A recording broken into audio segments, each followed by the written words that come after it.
Hello everyone, we are live with Genshin Impact 3.5. It just came out today. We have the new Archon quest, so many things, so let's go, shall we? The Windblume breeze, I don't know if I started already today, so let's go, shall we? I made a mistake. Because no, I think it is fine. Yeah.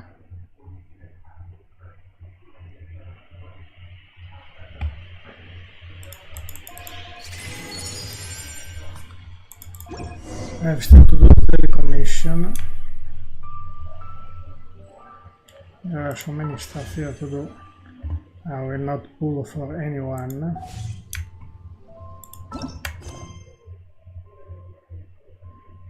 Let's do first the daily commission. There is even the story quest about Dehya. There is even the story quest. I don't think we can do everything today.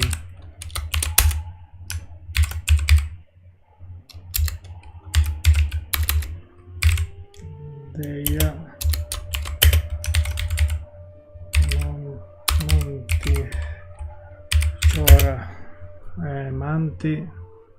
Manti, Chora, Chapter, Act 1, First Act. So many things today.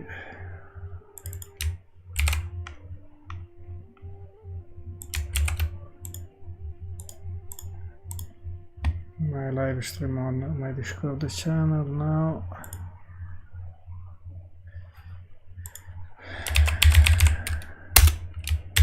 There.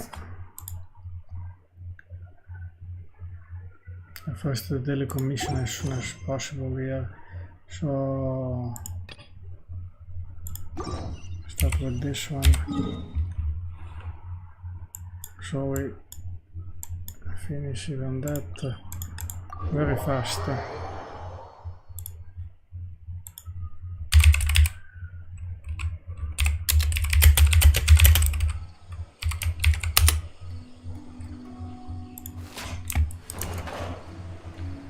To go there.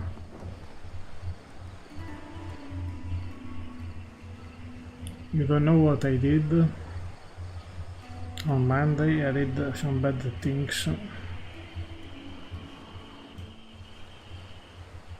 and I pulled for Utao. Now I have Utao 3-0.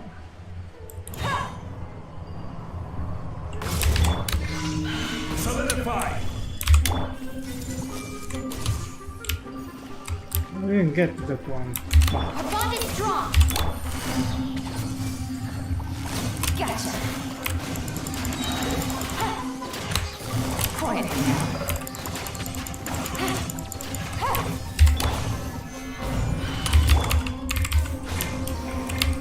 I have to fix something there. I see everything. Stay with me. Things are about to get dicey. We already finished. I have to fix the burst. I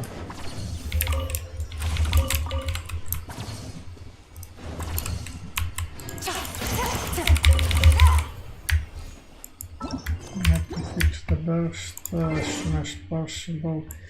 We have the new redeem code. Plus this free Primogems. Before I forgot the redeem codes, we try immediately. We have this with the 60 Primos.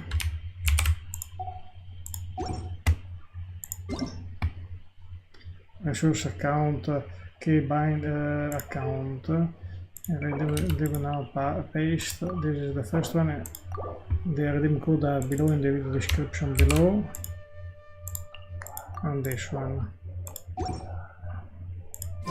We get some new mail. 60 Primos, nice. And reward. Letter from the informant. Looks like a So now let's finish.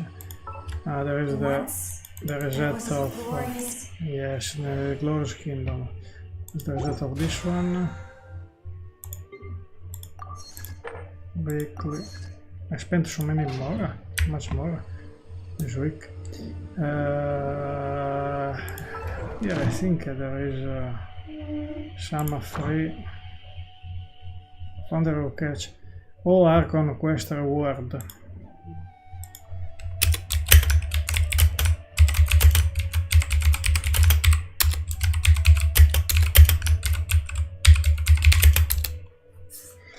Very important. I did all the Archon quest.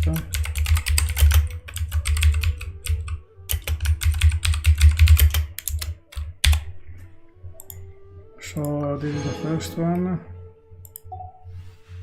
And this is gone. For tomorrow without tears, Act 2. Song of the Dragon Freedom. Of the Land Amidst Monoliths. Farewell Archaic Lord. Archon Chapter 1 Act 2. Second Act.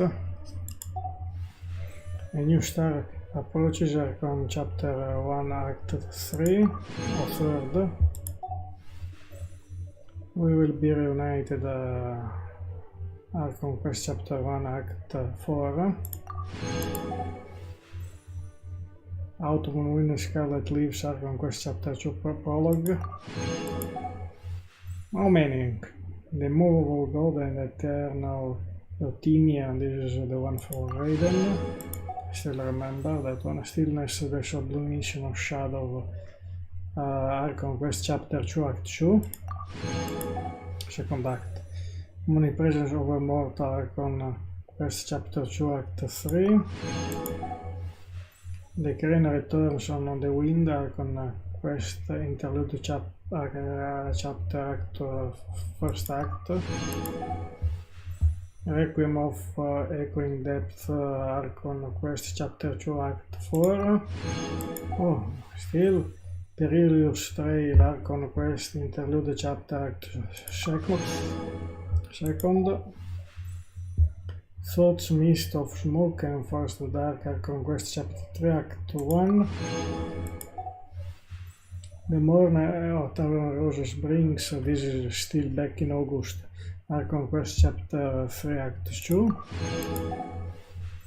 Dreams Emptiness Deception Archon Quest Chapter 3 Act 3. King of Deshret and the Three Magi Archon Quest Chapter 3 Act 4. Nice.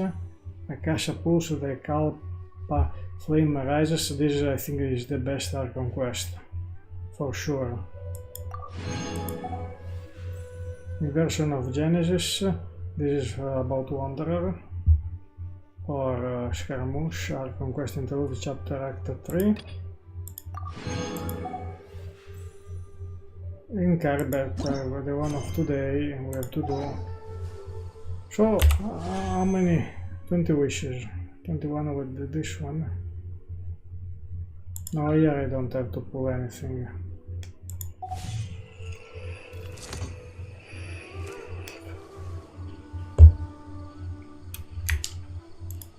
In here. The test run. Only 3. Okay. Let's go to finish the daily commission.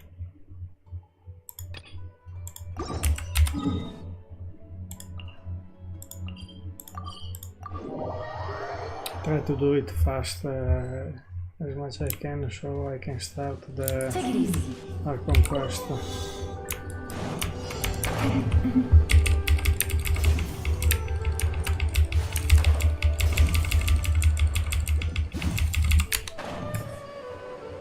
Already done.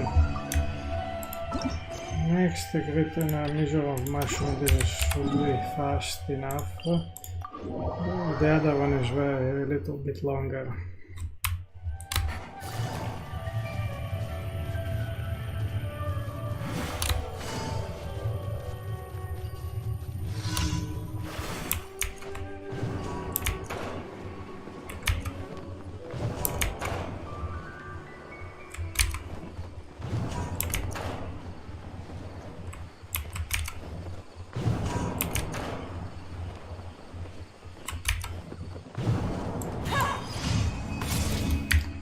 done.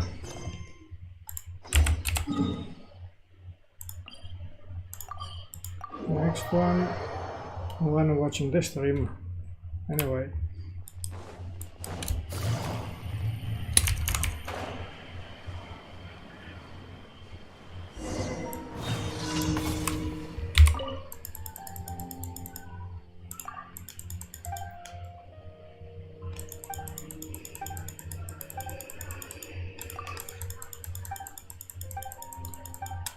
Come on, this daily commission.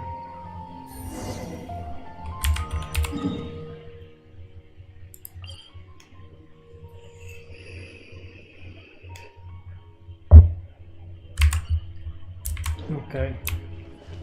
I start even to level up Utao. Okay. Take it easy.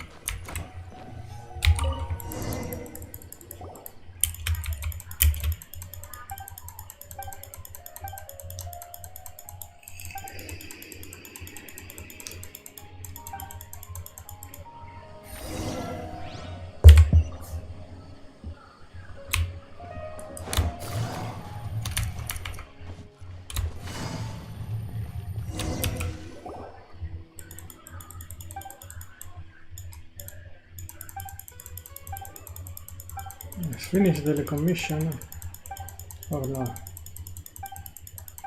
No, finally, no. Potion. There goes smell. Okay, let's go finish. The commission finish. Get the reward.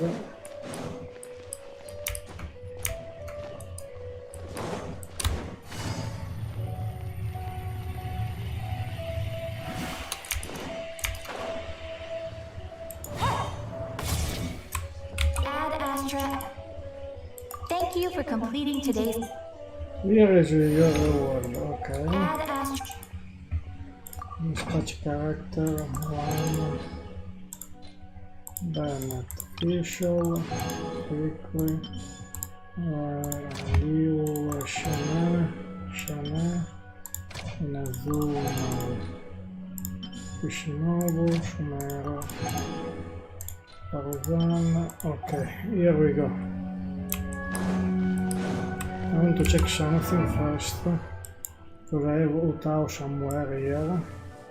Where is Utao? Ascendant. I need to farm this. And for artwork, I don't have. Let me check Utao Pyro. Utao the priority on the priority on the talent, normal attack priority.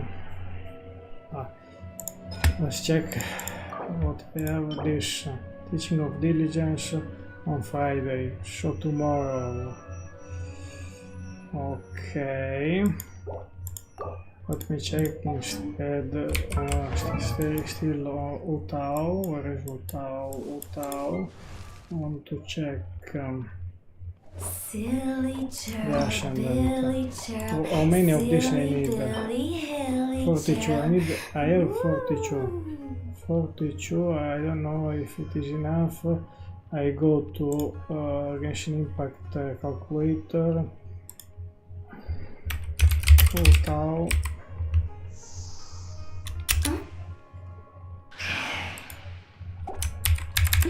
This Genshin Impact calculator doesn't. I needed to go from level 60 to 90.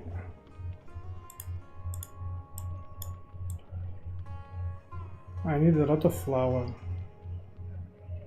And these I am perfect. I already have them. I don't know why.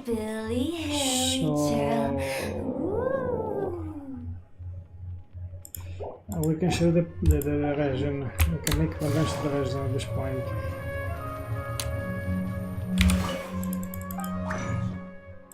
I have to farm even the crystal core. And so here we are. Okay, let me check how many. Oh, nice. I need a moment. Coming back very soon. Parts are safe for sure.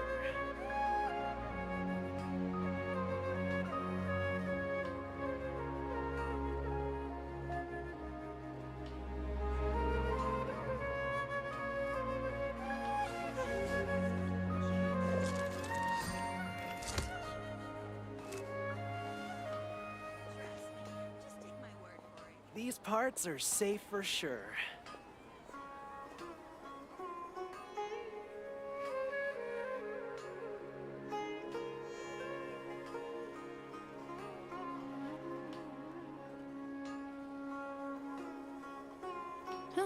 Good roll. All right, maybe I'll take one more day off and knock out the rest of the work once I'm feeling up to it.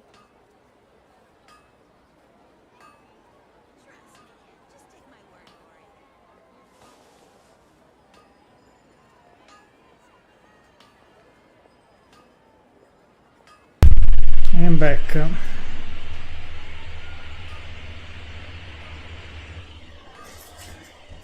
moment.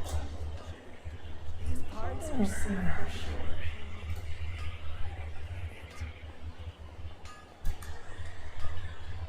Navigating the world is a whole lot easier with a few different identities to choose from. Need me to come up with some for you?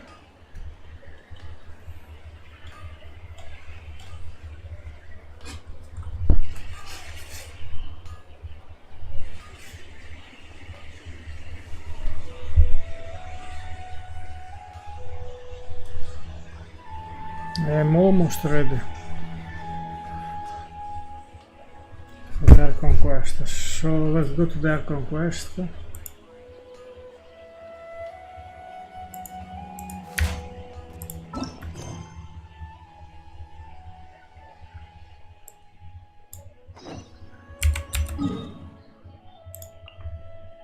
Here, strange.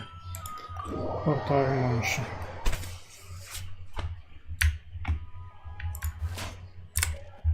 Wait a moment.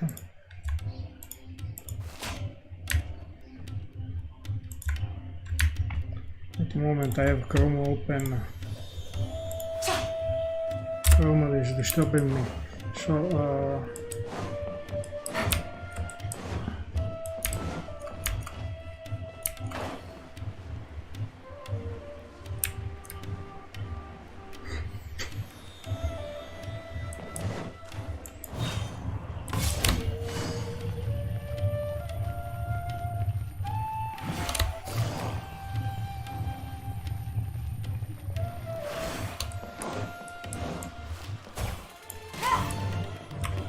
oh, here we go.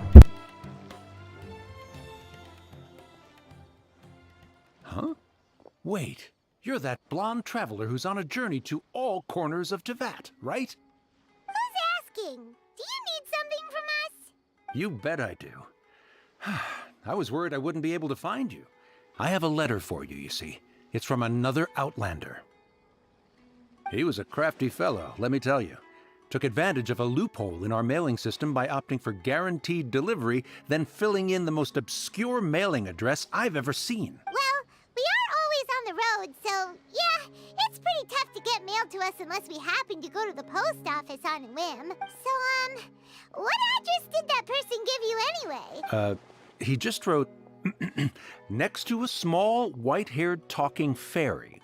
What? So the address is Paimon? Yeah, exactly, right? And if I failed to deliver the letter, I'd have been bound by regulation to compensate him. Really, he got me good. I count myself very lucky that I ran into you here. Of course, here it is. All... Come on, Paimon wants to have a look too. It has been a while. How have you been? I have heard that the two of you are traveling somewhere and I happen to be in Port Hormones on official businesses. Lately I've been stopping by the Javhar Tavern for a drink or two every afternoon. If luck's on my side and this letter successfully reach you, come to me, then we can catch up on old times. We'll see it as a fated encounter. The trusty buddy Khaenri'ah. Khaenri'ah, huh? So he's What here is in this? Sumeru. Now that Paimon thinks about it, Crafty does describe him pretty well. From what he wrote in the letter, it looks like he didn't think there was much chance of it reaching us. Or maybe he's just being sneaky. Do you think he's making this sound like a miracle of fate so that we'd have to go meet up with him? Yeah, you're right. It's always nice to see old friends. The letter says that he hangs out at Jafar Tavern every afternoon. Perhaps we should drop in on him then, huh?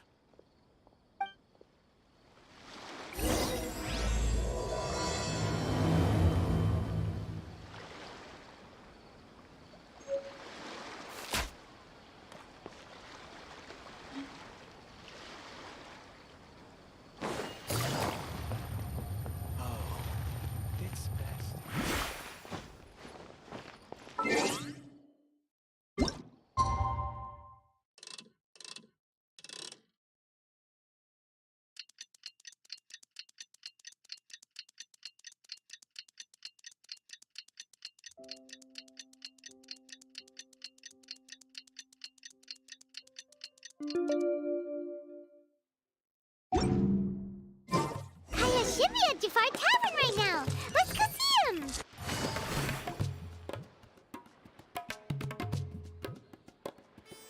Dear Khaenri'ah. Skin is black. Okay. I'll have something I haven't tried yet, boss. Sorry, sir. I'm afraid you've already tried every type of liquor we serve. Oh? Well then, just the bill, please. It's just as well, I suppose. I do have other matters to attend to. Kaya, you're really here! Paimon half thought you were playing some sort of prank on us. Hey, Paimon, traveler. Looks like the gods smile upon me after all. And come now, I wouldn't joke about wanting to see my good friends. Wait a second. You must be here on official business, right? What do you think you're doing spending every afternoon drinking at the tavern? You itching for a lecture from Jean? Not at all. The acting Grand Master positively terrifies me. Why would I ever do anything that might displease her?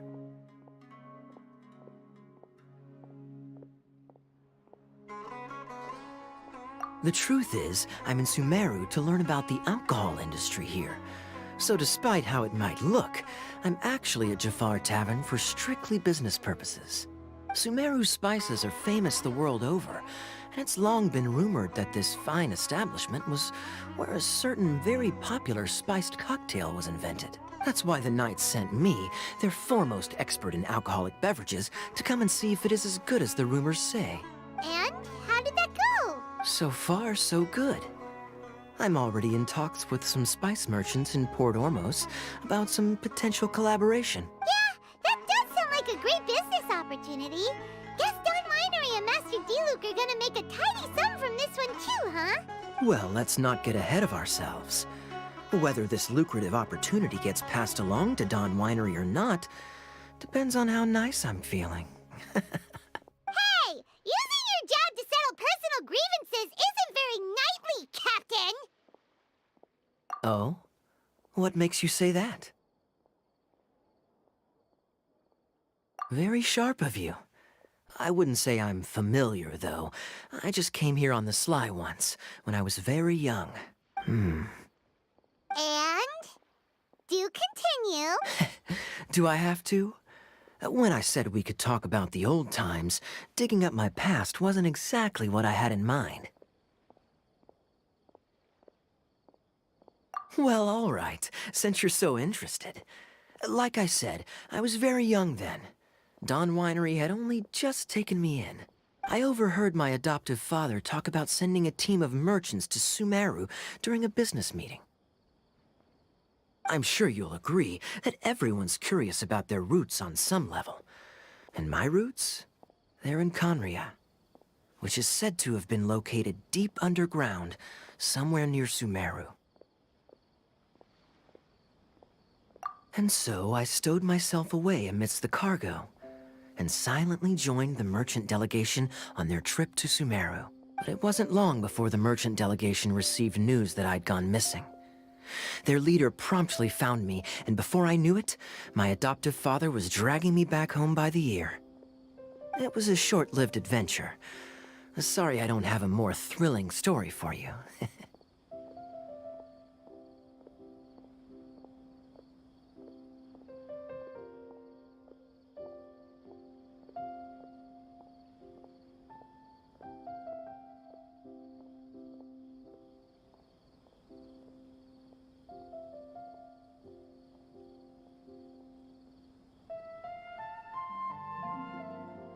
Honestly, not much. The only reason I knew that Khaenri'ah was near Sumeru is because I happened to read that in a book when I was young. My life had less and less to do with Khaenri'ah as I grew up, and so I started caring less as well. I used to believe that I had inherited some sort of duty from my father. But then I began to wonder. Maybe my father left me in the peaceful land of Mondstadt for no other reason than simply to give me a happier life. A happy life sounds good to me, of course, even if it means being cut off from certain things. This is obviously all speculation. Simply put, I'm afraid that I'm not particularly in the know on this topic. These days, my surname, Alberich, is probably the only link to Khaenri'ah that I have left.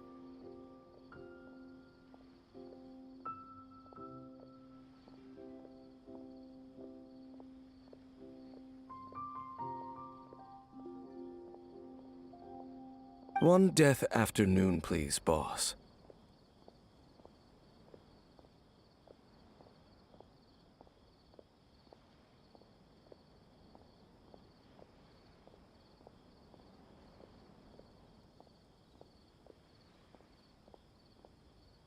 Tell me, what do you know about the significance of that name, Alberich? Dainsleif?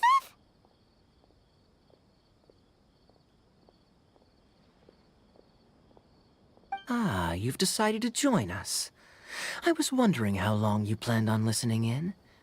I believe I've seen you before in Mondstadt. Dainsleif, if I'm not mistaken. So you remember me. Then we are already acquainted, Kaya Alberich, descendant of the Abyss Order's founder. Huh? How are you? I decrease a little bit the volume of the... What? I take it that you weren't aware of this until now, Kaya. Or you wouldn't have been so forthcoming with your surname. Oh my. That's quite a lot of baggage for a surname, isn't it? Though I must say, it does confirm an old suspicion of mine. I suppose that was why my father left me in Mondstadt after all. I'm surprised that you take me at my word without the faintest hint of skepticism. Well, perhaps what you told me just happens to answer some questions I carry in my memories. And in any case, I recognize your eyes. You're a pure-blood Khaenri'ah, aren't you? Very clever. Forgive me for being direct, but I sincerely hope this new knowledge doesn't change anything. If you've already let go of your ties to the past, then keep it that way. Kaya, you're not involved with the Abyss Order in any way, are you? Hey, hold on now. This conversation has taken a rather sudden turn for the deadly serious. And I'm afraid that as someone from Mondstadt, I'm not accustomed to this sort of atmosphere. So what if I know my ancestry? Do I strike you as the type who would be bound by that kind of thing? Relax. I'll be just as delighted to hunt down the Abyss Order tomorrow as I have always been. I'll be sure that with Kaya.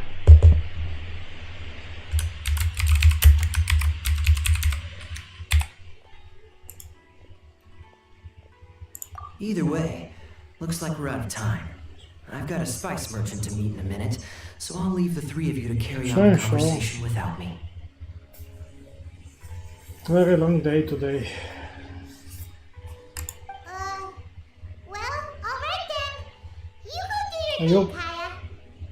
hope this Archon quest is not very long. See you around. And Dainsleif, no need to listen in from the sidelines next time we meet. Let me buy you a drink.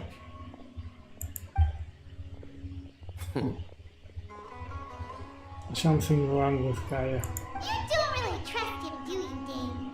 You're both from Khaenri'ah, but you get on like oil and water. The fact is, I still do not know him well. It would be meaningless for me to jump to conclusions. But can a person truly be unaffected by their ancestry? This remains to be seen.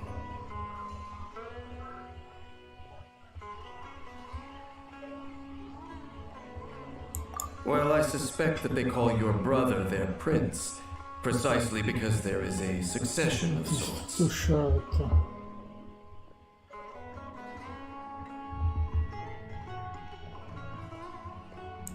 Oh, so if he was the founder, he'd be the king, right?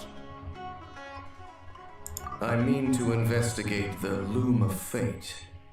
Do you remember that name? Haha. No, I don't remember. Yeah, the Abyss Order's evil plan! We learned about that back in Mondstadt.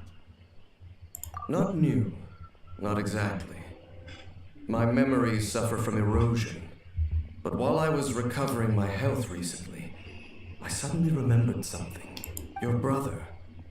He mentioned the Loom of Fate back when we traveled together. Apparently so. I was also quite surprised when these memories tallied up. I recall that we were traveling to Sumeru when the matter was brought up. So, you're going to the place that he mentioned back then? Correct. At that time, they must have been introduced in one way or another to this concept. If I recall correctly, we were somewhere in Avidya Forest then. Well, what are we waiting for? Let's go! Maybe we'll discover some secret that's lain hidden for hundreds of years! No. Now is not the time. No, it's just, I'm still waiting for my drink. Waiting the drink. Seriously?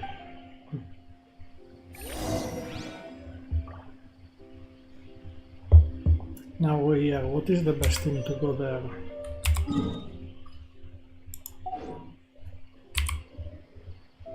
You don't know what happened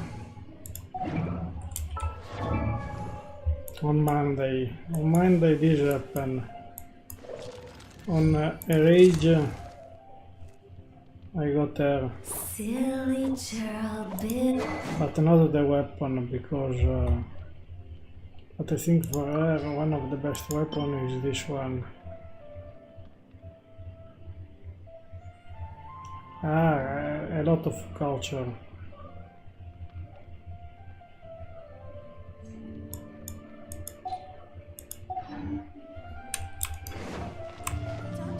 I don't know which team, maybe Wanderer.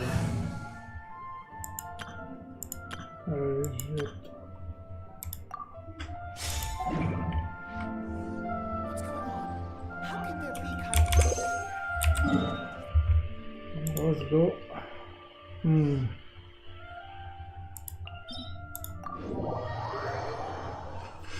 Lose a position, maybe is this. Yeah.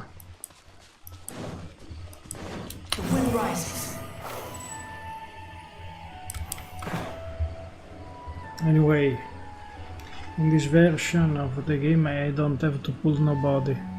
I have already Yak, I have already Shene. The only one missing Dehya, but Dehya... nah. Wait. This place, it's familiar. What about it? It looks pretty normal to Paimon. Was it like this hundreds of years ago? Yes. The forest has barely changed from how I remember it. There is very little human activity here after all. Let's search the area and see what we can find. Is this a field? It must belong to whoever owns that house over there. But it looks like it's been abandoned for a long time. You could be forgiven for thinking nothing was ever grown here.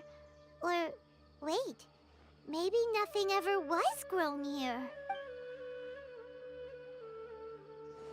It's an extinguished bonfire. Forest rangers, perhaps? Looks like it's been ages since it was last lit. And clearly they put it out carefully to prevent a forest fire, too. That's responsible. Nothing else stands out in this area. All that's left is that building. Come on. Wait, we're just gonna go barging in? What if someone's home? Unlikely. There are no signs of life in this area. We should be able to enter without incident. If you say so. Well, you lead the way then, Dane.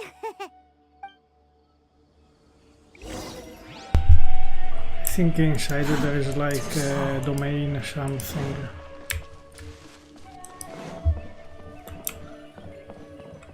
Yes. There's something here. So there really isn't No, anyone there's home. nothing here. Hey, look! It's a bowl! Guess whoever used to live here liked to cook, huh? Can't you smell it? There's a heavy scent of medicinal herbs in here. Oh, so it's a medicine bowl? Seems you're right. You've got a good nose on you, Dane.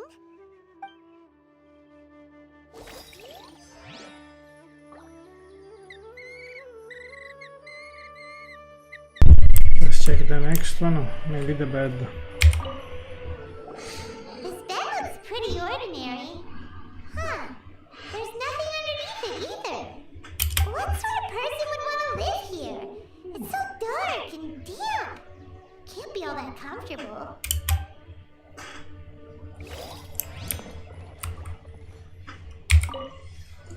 This is the There's last a one. box over here. Why don't we open it?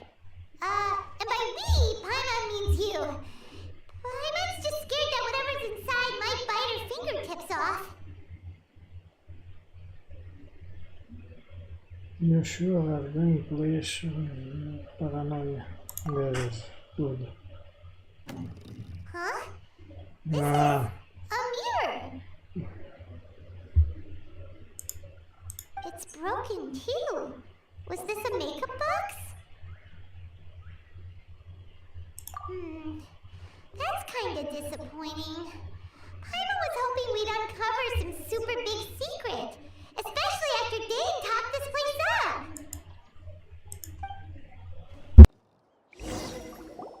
Doesn't look like there's anything else worth our attention here. You sure we're in the right place, Dane? My memories are quite foggy, but my subconscious and instincts both assert that something once happened here. But we'll exhaust ourselves if we search aimlessly. I hear noises outside. Let's go and check. maybe some militaries. Is it? It's not much. Just some minor adversaries.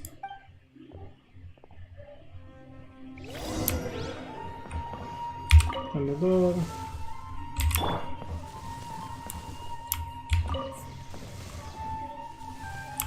Monsters? Wow! Dave's ears are sharp, just like his nose!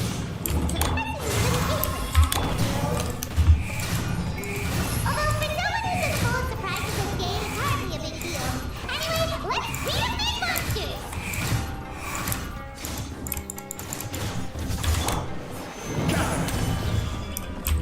Let's light it up! The wind rises.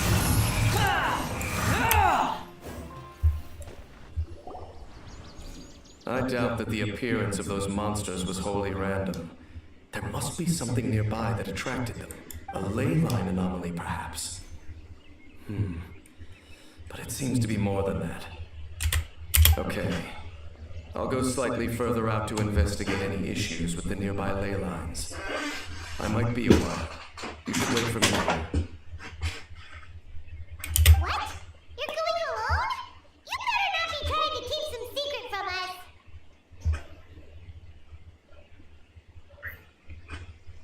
Your suspicions are as banal as they are unwarranted. I merely think that this house should remain the focus of our investigation, and as such, someone ought to stay here and keep an eye on it. Not to mention that if even forest rangers are capable of investigating ley lines, I will be more than able to handle it alone. Fair enough.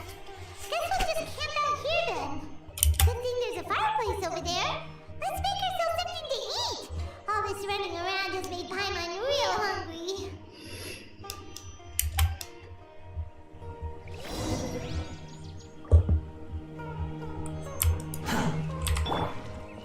Adventure time!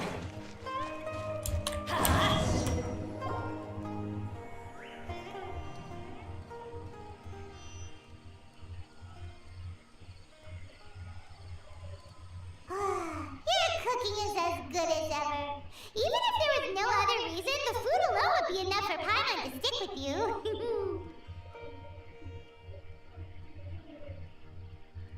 Changing the subject, Dane's taking forever. He said that there might be an issue with the nearby ley lines. How bad do you think it could be? We came together, but now it's back to just being the two of us again. You know, now that Paimon mentions it, we really have spent lots and lots of time together, haven't we? So, don't take this the wrong way or anything, but, do you ever get tired of Paimon being around? Okay, fine. Paimon should have known you weren't gonna say anything nice. So, next question. Don't know if it's okay to ask this, but Paimon's curious. What was it like traveling with your brother? The stars?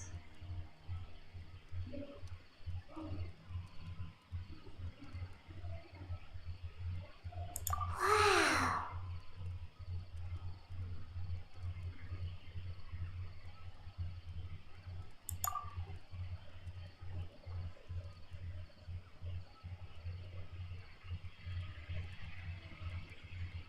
Yeah, Paimon understands. Being separated without even knowing the reason why, it's just terrible. But we'll find the truth together. Sure as Paimon's your god. Just you wait, heavenly principles, and you too, Teyvat! You know what? We've talked too long about this sad stuff. Let's talk about something happy instead, 'cause if you're sad, Paimon will be too. Alright. It's getting dark, so why don't you rest?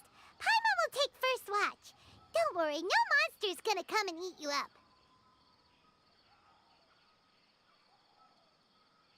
Oh, come on! Don't say that! Paimon just wants to look after you for once. Nighty-night. Go on, shoo! Off to sleep!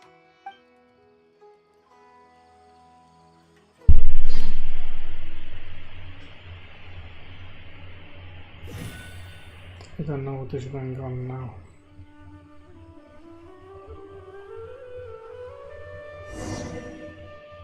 Hey, time to wake up. The sun has risen.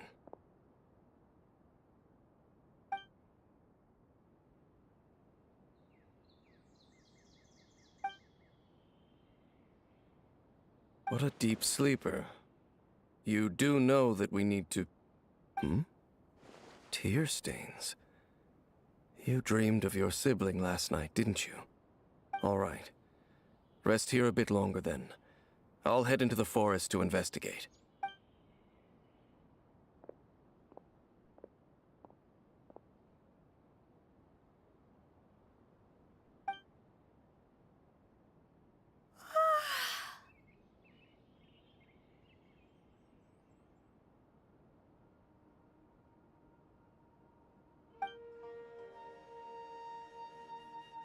Where's gone Paimon?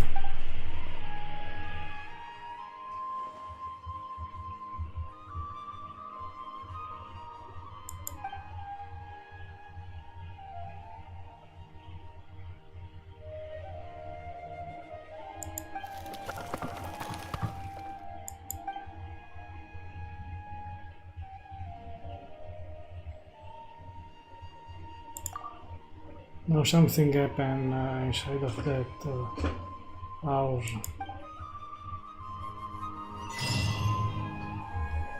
A new achievement.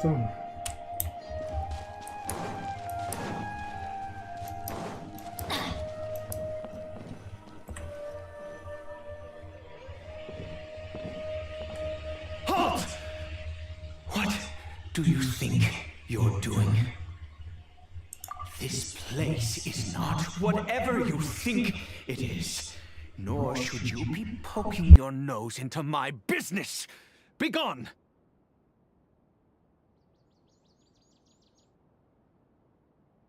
Your travel companion? You mean the one that was keeping watch by your side last night? Your companion departed for the forest early this morning. That much I saw with my own eyes.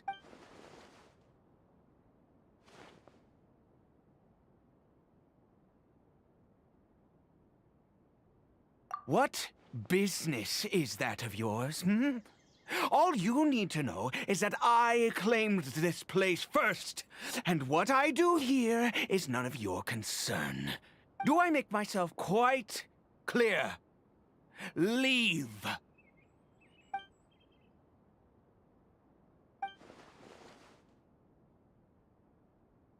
Well, what are you waiting for?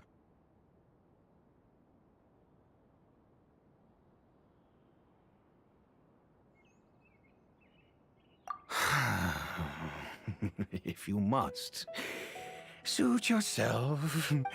I've been observing you, and you don't look like a forest ranger, nor someone from the academia.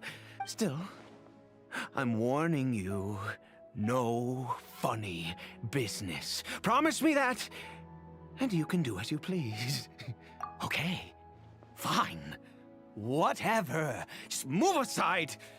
I'm heading in.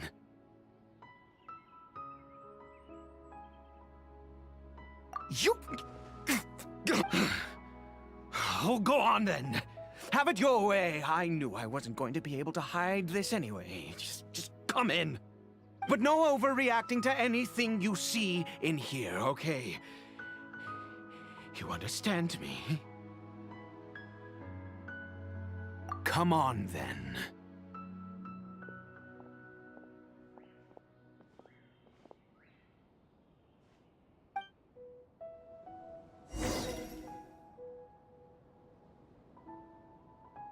To уже domain odeszłam w drugą dżunglę.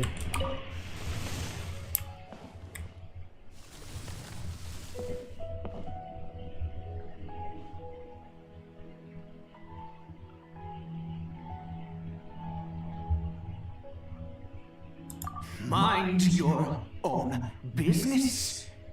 Don't worry. He isn't aggressive. How could he be? He was too young for anything like that. So don't you lay a finger on him.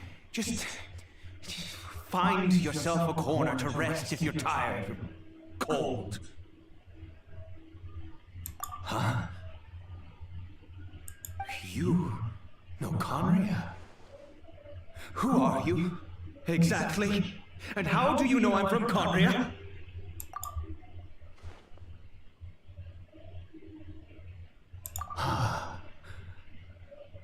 Do you worship a god, traveler?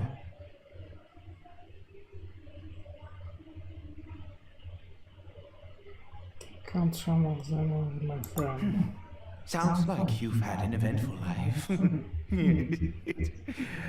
All right, well, my name is Ida, and you are correct. I was once Khaenri'ah. I apologize for my earlier hostility, but you must understand, as far as I'm concerned, humans who do not worship the Seven are nigh extinct.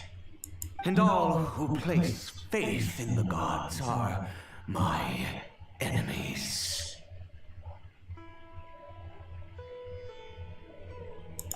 That may be. But the fact is that chances to talk to people like yourself have been few and far between since the cataclysm. This wretched curse of immortality. Who knows how long I must continue to suffer like this? The curse. It was a little gift given to the people of Khaenri'ah by those vile gods. We lost our home, our loved ones, everything. The agony of the cataclysm itself was already too much to bear, but then came the curse, robbing us any chance of release. All we can do is watch helplessly as our souls erode and our bodies decay.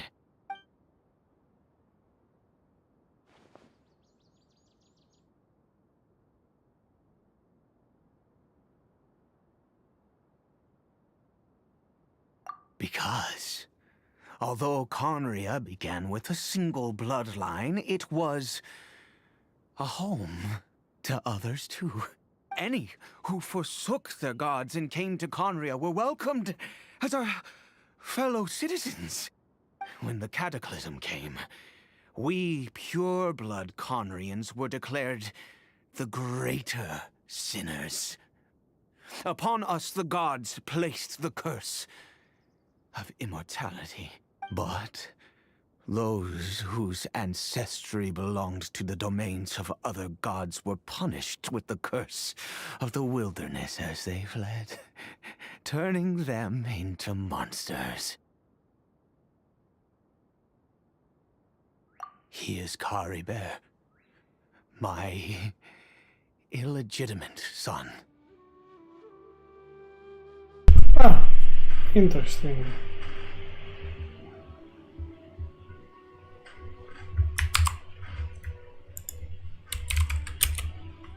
Again, yeah.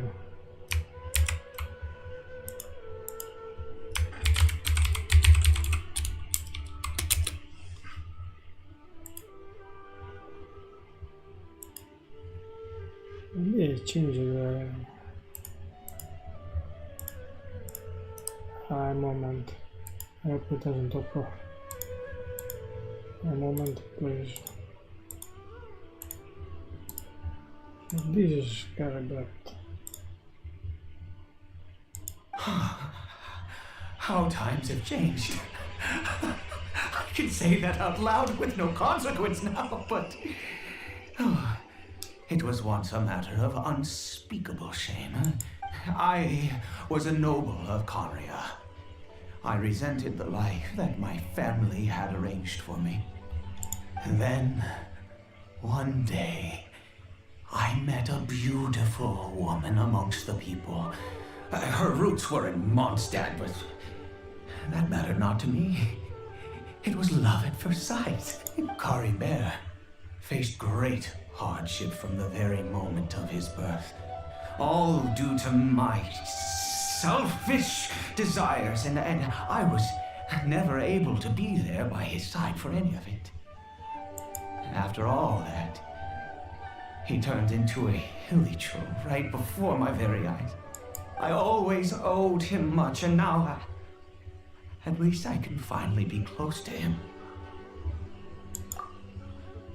She was. We were separated. I do not wish to dwell on it.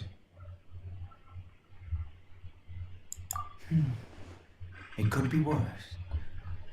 I suffer the pain of loss because I once had everything I could wish for, and now that I have lost almost everything, the little that remains I see with new clarity. If nothing else, at least I still have Caribert.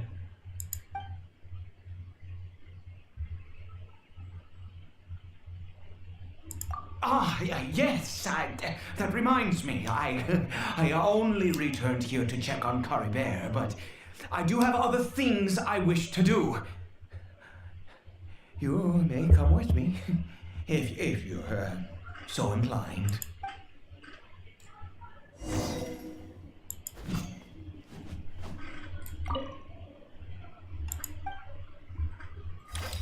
quake!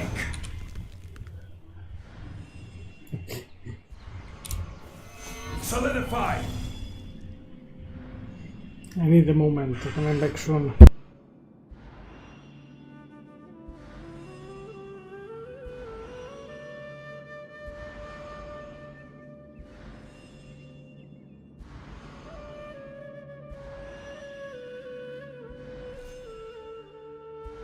Osmanthus wine tastes the same as I remember. But where are those who share the memory?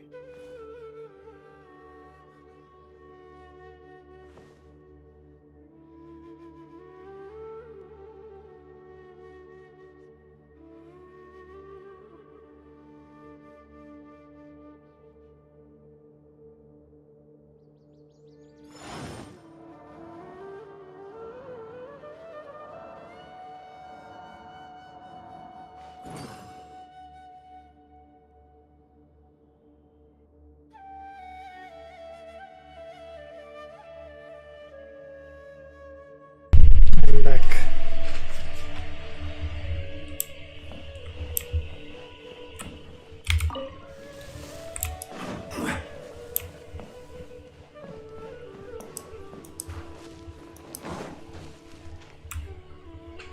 Over here.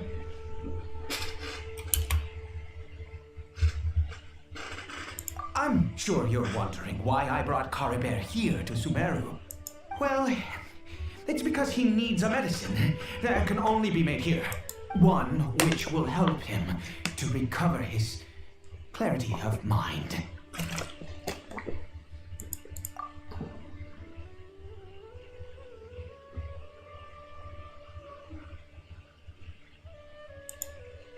I do not hope to break the curse. I am well aware of my powerlessness against the punishment of the gods. But it is said that this medicine is imbued with the power of Sumeru's god of wisdom and can awaken the mind from a state of deep stupor. It has been used in the past to treat cases of mania. I believe that it might just work. I read about it in a book. From the Royal Library of Khaenri'ah. It was banned. I mean, since this medicine requires the power of the Seven to work. In my youth, I disliked the life of nobility and craved excitement.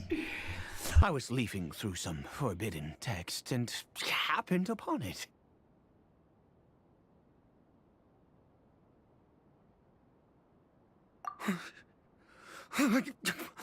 What other choice do I have?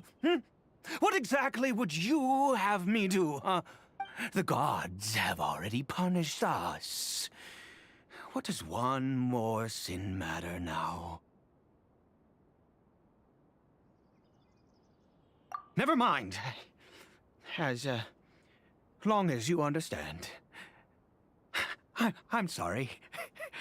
I struggle to take control of my mood sometimes. Perhaps a consequence of having lived too long. As it happens, I am in dire need of some help to make this medicine. My hands don't have the dexterity they once did. I fear they may be decaying from within. All thanks to this curse of immortality. Okay, to start with, take this ingredient.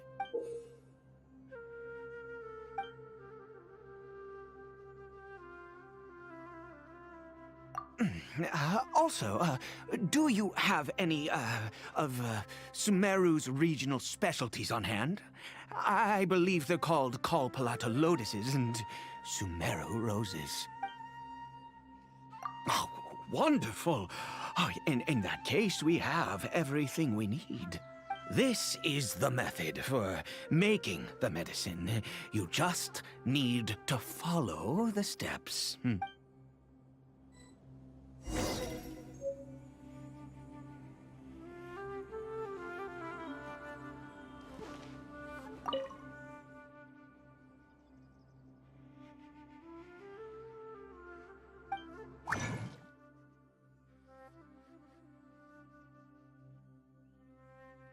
This is new.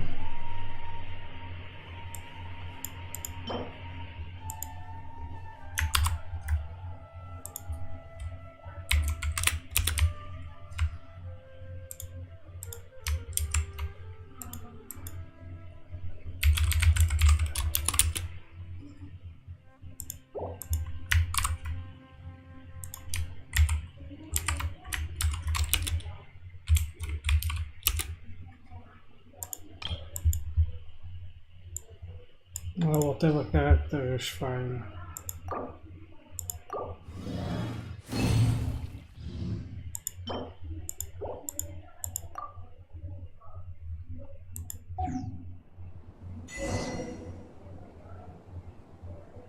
A sickness to near death.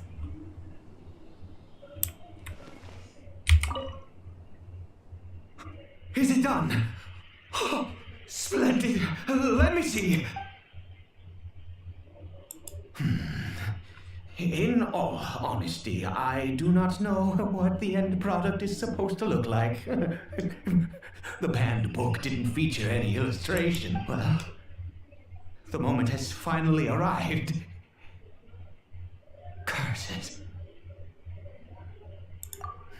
No! We need to perform one final step to complete the medicine. I said before that this medicine relies on the power of the God of Wisdom for its restorative effects. Which means we must pay a visit to a statue of the Seven.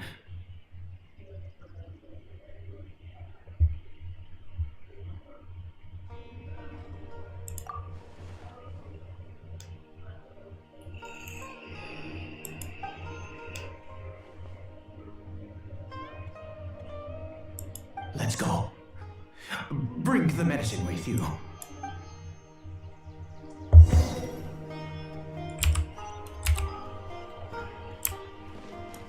Close statue of the Seven is here.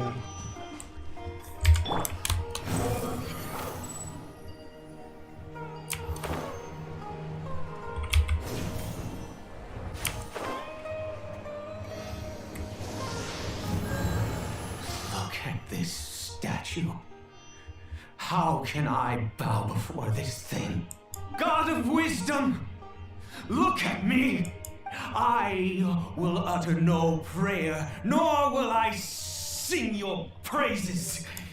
You and your kind destroyed my home, wrought unfathomable suffering on my compatriots, yet here I stand before you. You cannot mock me more than fate itself already has. Hello, how are you?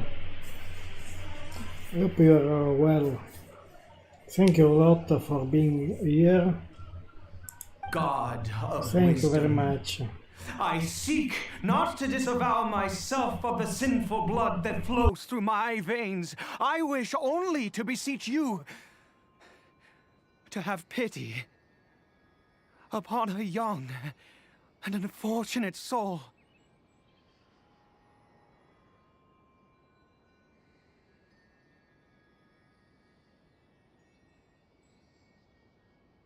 My son, Caribert. He was turned into a monster before he had the chance to witness anything beautiful in this world. This is no fate for a child. If everything the gods have done was in order to have the impious people of Khaenri'ah bow their heads, then I bow to you now. I have given up all I ever stood for. All I ask is for a tiny miracle. For Caribert to see this world once more. Please, God! I beg of you.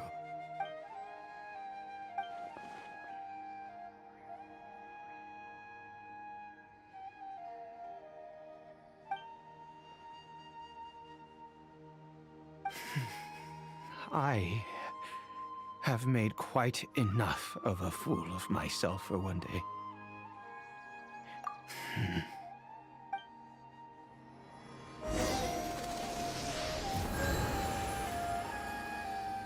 see what is going to happen. To go back there.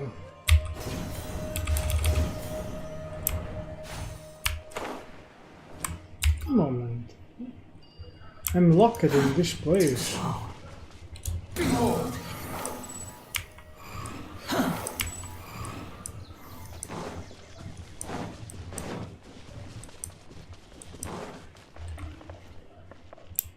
Ah, we have to go inside of the Follow house. me. Too slow.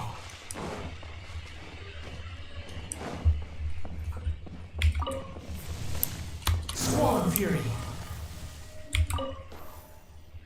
Caribert?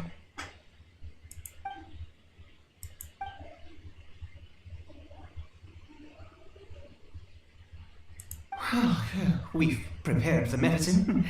We might as well try it. Let's see what is going to happen.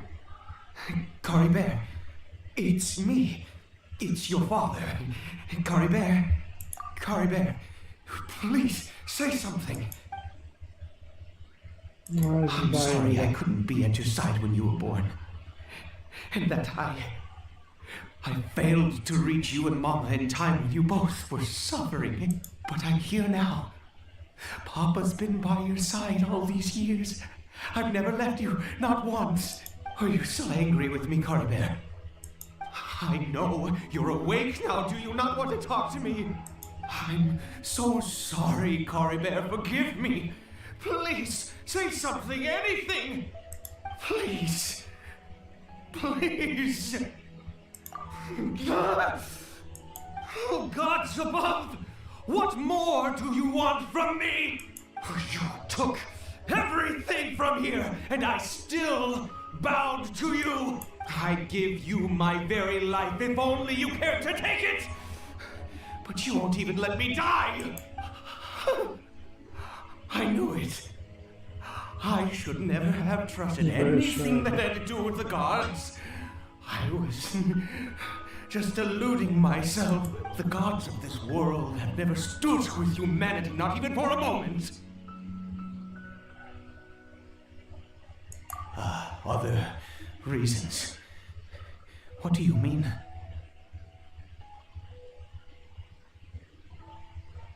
Huh. You really think so?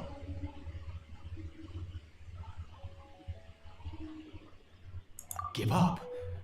No, never. Yes, you're right. I cannot let myself wallow in despair. Even if I must stay here with him for 50 years, 100. What difference does it make? I do not lack for time.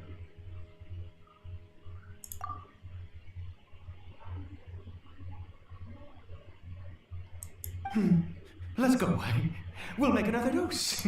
The most crucial ingredient in this medicine is the unusual mushroom, which makes things complicated, but not impossible. I grow them in that field. The details don't matter, right? Curb your curiosity and just do as I instruct. If you truly wish to help me, that is how you can do it. There is a waterfall near the statue I prayed at. I need you to collect some water from there around 2 in the afternoon. I'll be here watching Caribert. Once you're back, I will make some fertilizer for the mushrooms. Good. Then please head over when the time comes. But I don't understand much of this. Please fetch the water. Oh.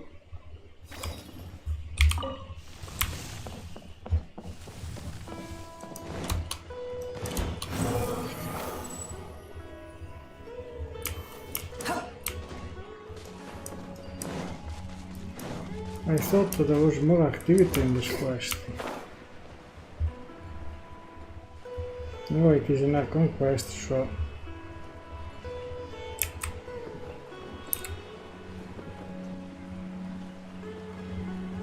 something there.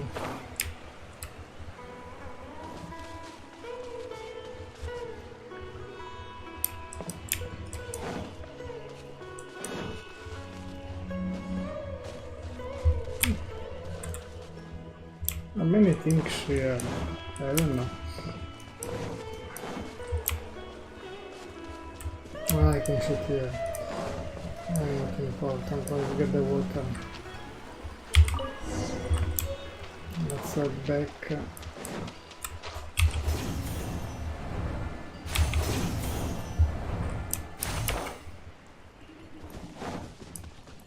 Quit following me. Wind rises. I don't know. Ah, you're back. Caribert's condition is stable. By which I mean he still isn't responding. Anyway, give me the water.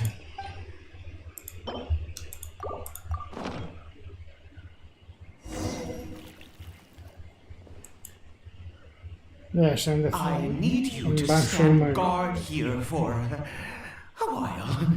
Whatever you do, don't let any forest rangers approach the house.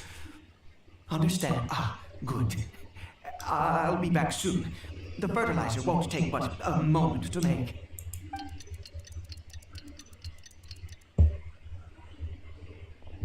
Yeah, this one now.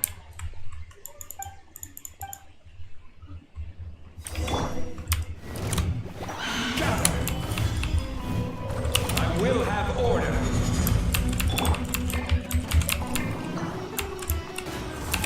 Oh, use the burst. Ah no, still I have the burst. Squall and Fury.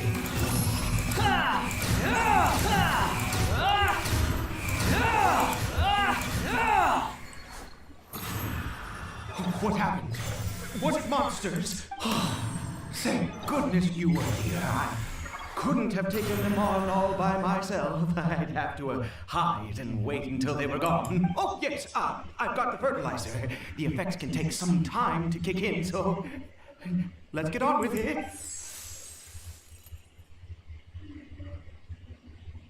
Next, we pick the mushrooms and repeat the same steps as before to make another dose. I trust you still remember the method. No, I don't remember anymore.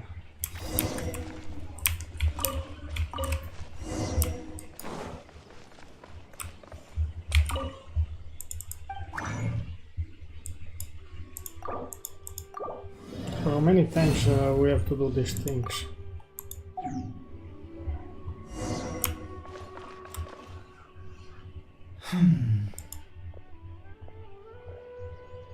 Oh, sorry. I just, after resting in this field for a while, my thoughts began to wander. I have been so very wary for many years. If only I could fall asleep here in this field and never wake up again. I do indeed. And that's why it was just a fleeting thought. Thank you for your help once again. And now, for the final step. Back to the statue of the Seven. Against the Seven. Do what? It was better to pull my head at this point. Wind rises.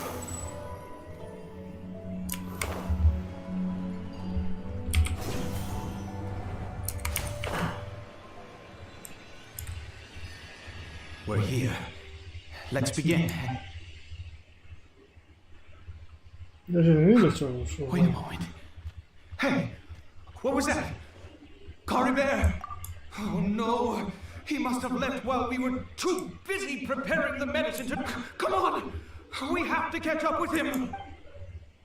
It's not Caribert, there are so many. There are so many villagers. Is up or down? Lower. And now we are going to the domain, I think. Start here. Let's get this over, just in case.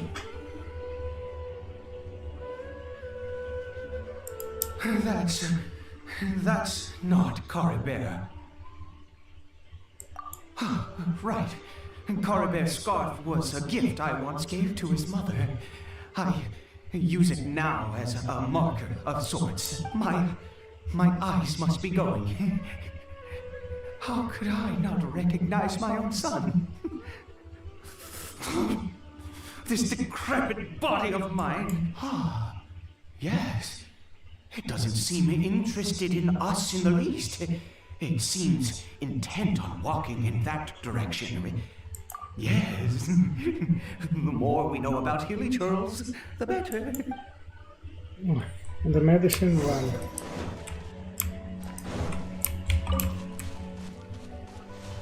Here there is a domain.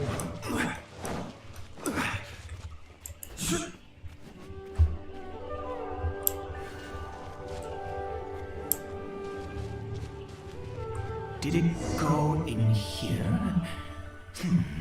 Well, let's head in. Finally the domain.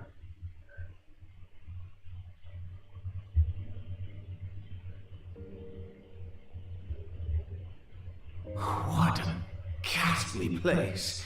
Has it always existed? I swear I've never noticed it before. You came here to die. It looks like they're worshipping. Sometimes walking, sometimes kneeling in worship, and it appears to be in earnest. I've never seen anything like this in all my life. What in the world does this place conceal? Oh, there's only one way to find out.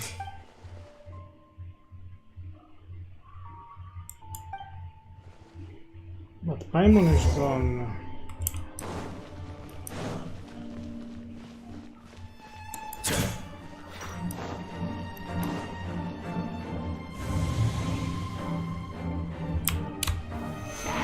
I don't want to beat them up.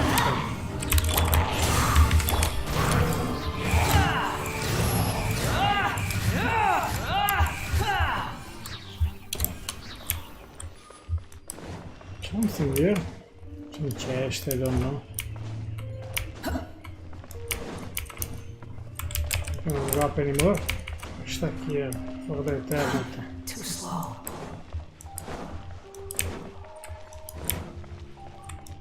No, there is nothing here.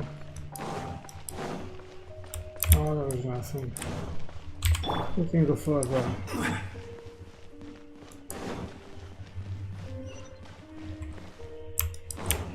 Something here, nothing. Here, nothing.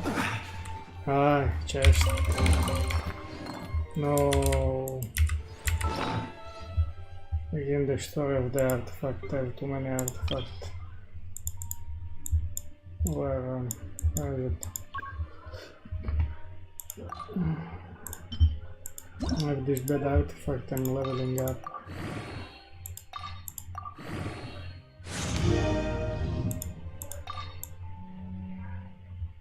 No, don't lose me. Yeah, there is a door closed. I need a moment.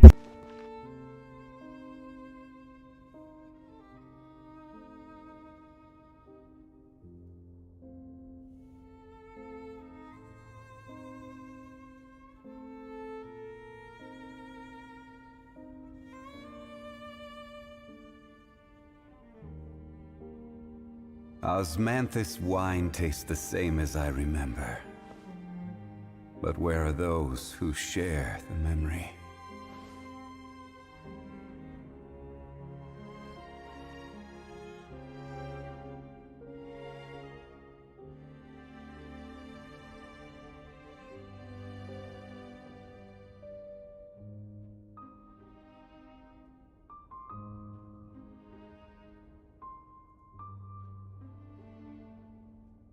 Boats are made for transferring commodities back and forth, and those that come across Liua tend to stay a while.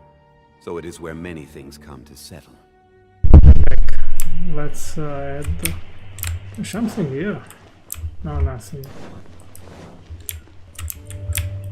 And I'm checking around if there are some chests around. Ooh. this a teleportation device? What energy is powering it? It is wonderful, the voice of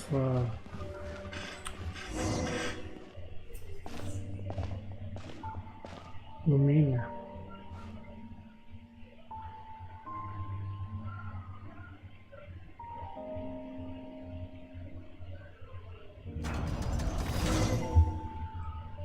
Oh, we are shielded inside. Oh, again this one. Let's light it up!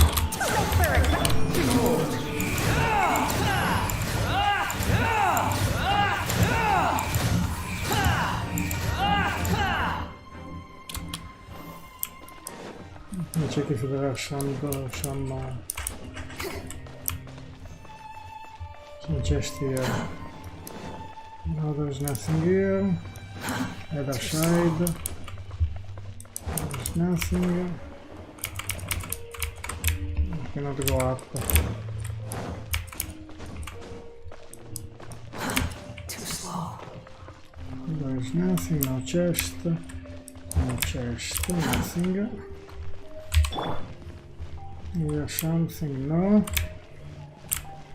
Ah, the chest is here. Let's move on to the next.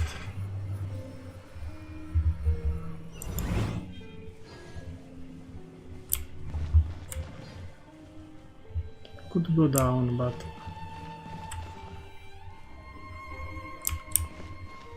yeah, I can go down here, but or I can come up again.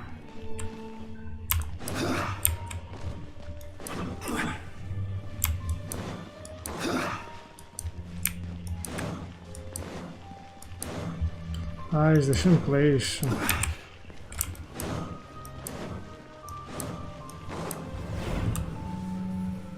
Just move the up.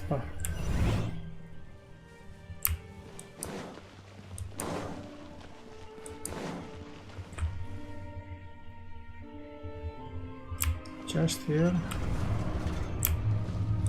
Oh, the door is opening.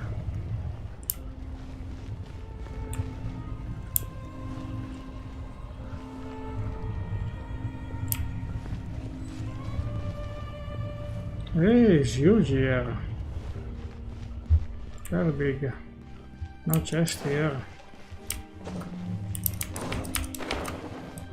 I'm looking chest everywhere.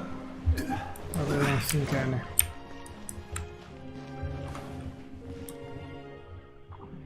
No chest.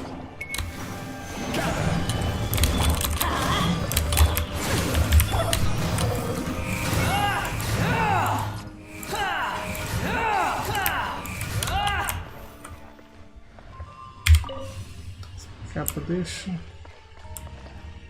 have to go up, but here there is a teleportation there. There is even here. A door closed with the chest. Quit following me. Let's say go up there. Let's go up there.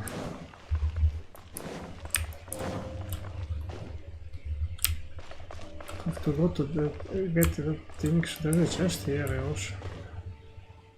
No.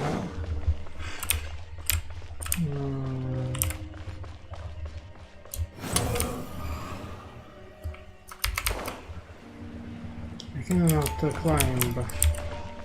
So the only way is to go maybe in this door. Too slow. I don't know.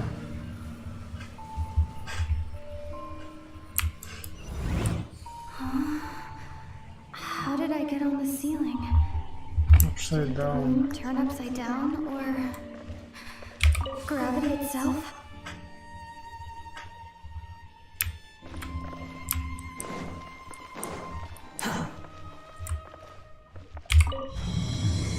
Oh, one door is open.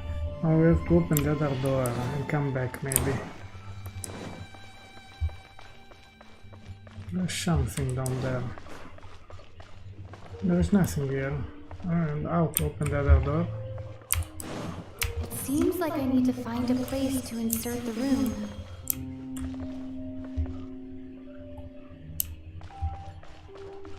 One is missing. Maybe we should go back.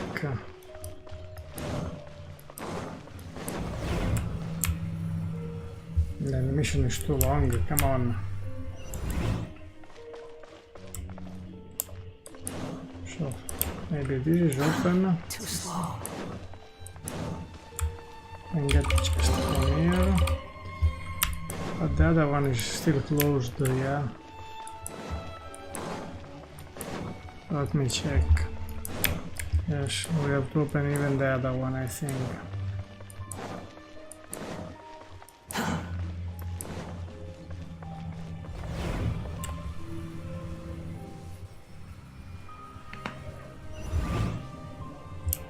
Now we can get to this one. And the door open. Nice. No chest here. No.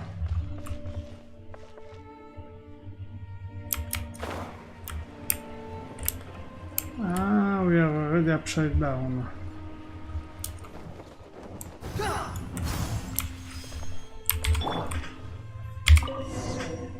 Let's open the door. We are going deeper.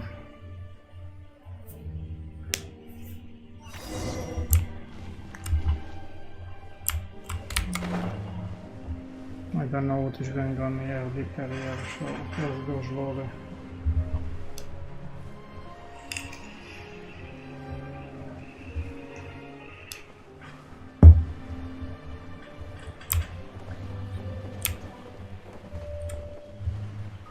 No chest here. Other side, no chest.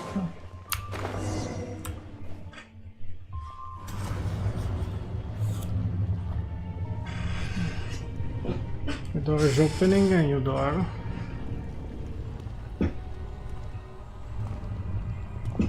Oh, finally, this guy. Humans, fate has not granted you the right to enter this place.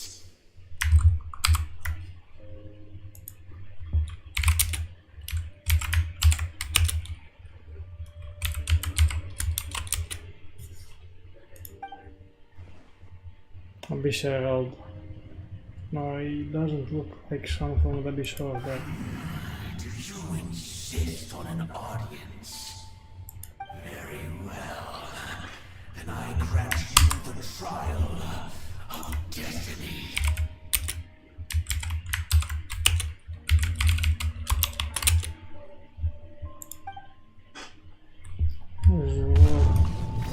Don't fight.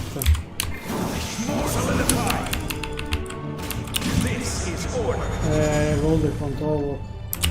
Go in! Have fun with this gift! Strong fury.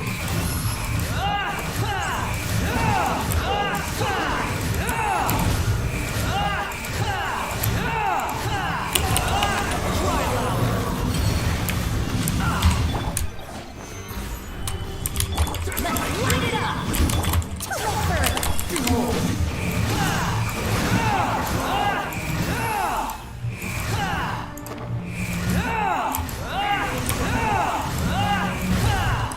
Where did he go? Hear the final prophecy. Gather. Pierce the bomb. The wind rises.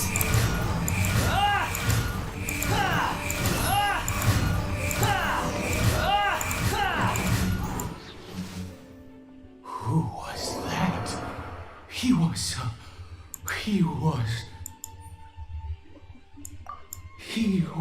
a perfect being. I'm in awe. He had the most wondrous aura, a perilous yet beautiful power. Oh, truly mesmerizing. And yet, you were able to defeat him. Oh, your strength is greater than I had imagined. Let's continue on. I find myself growing more curious by the second and more excited.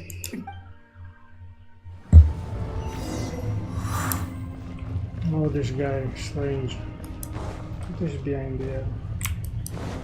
I don't know what. No chest here. Too slow. I'm going back.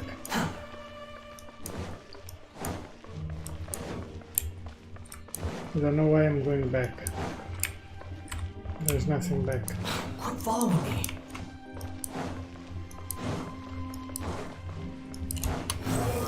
Upon the gale.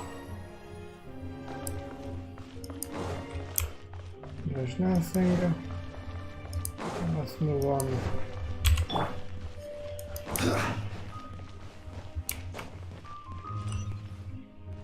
There's nothing here. Oh, finally.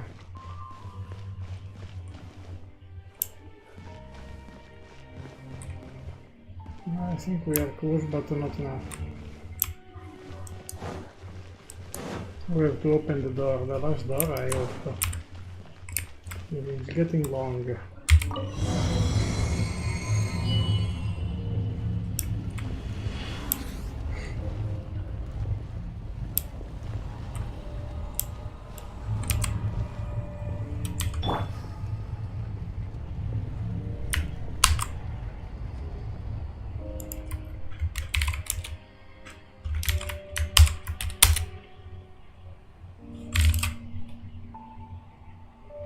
Just took a screenshot.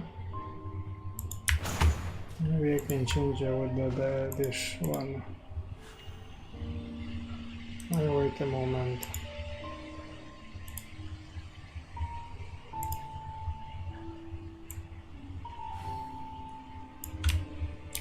You think I've got a sharp tongue? I just tell it like it is. If someone can't handle it, maybe that's their problem.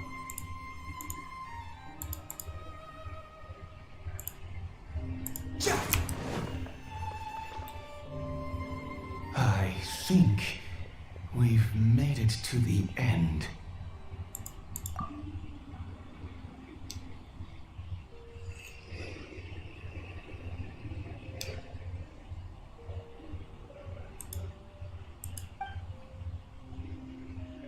Yes, it's like the something to do with the Abyss Order. This worshipping religion remind me a little too much of the Grand Thief. That has something to do with the Abyss Order, and this worshipping religion remind me a little too much of the Grand Thief. Oh, dear creature, why do you bow down? For fear of the unknown, or for power that you covet?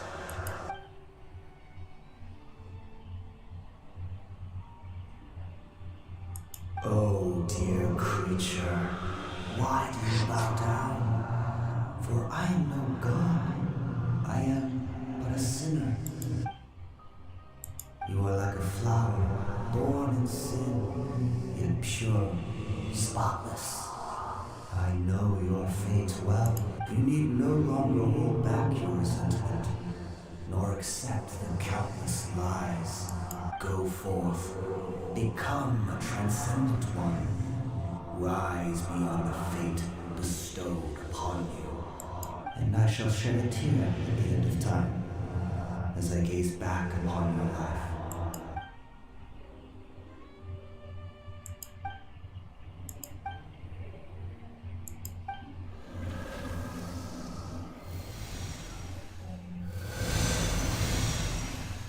He's giving power to him. What just happened? When I saw the thing, my heart was instantly at peace. I was overcome by a sense of awe or joy, perhaps. I feel good.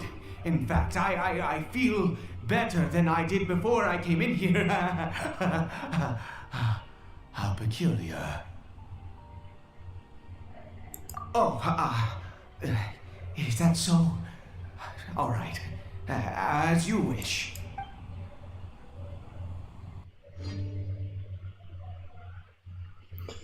Ah, strange. His Archon quest is not... It's not very good.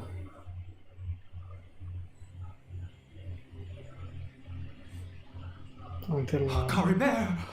Oh, thank goodness! He's still okay!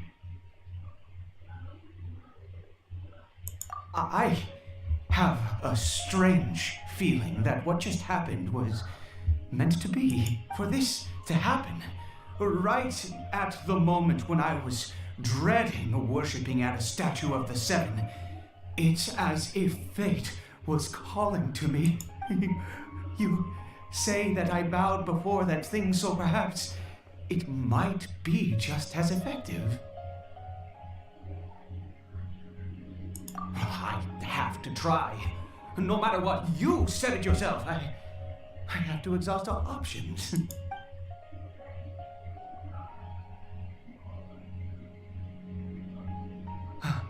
Caribert.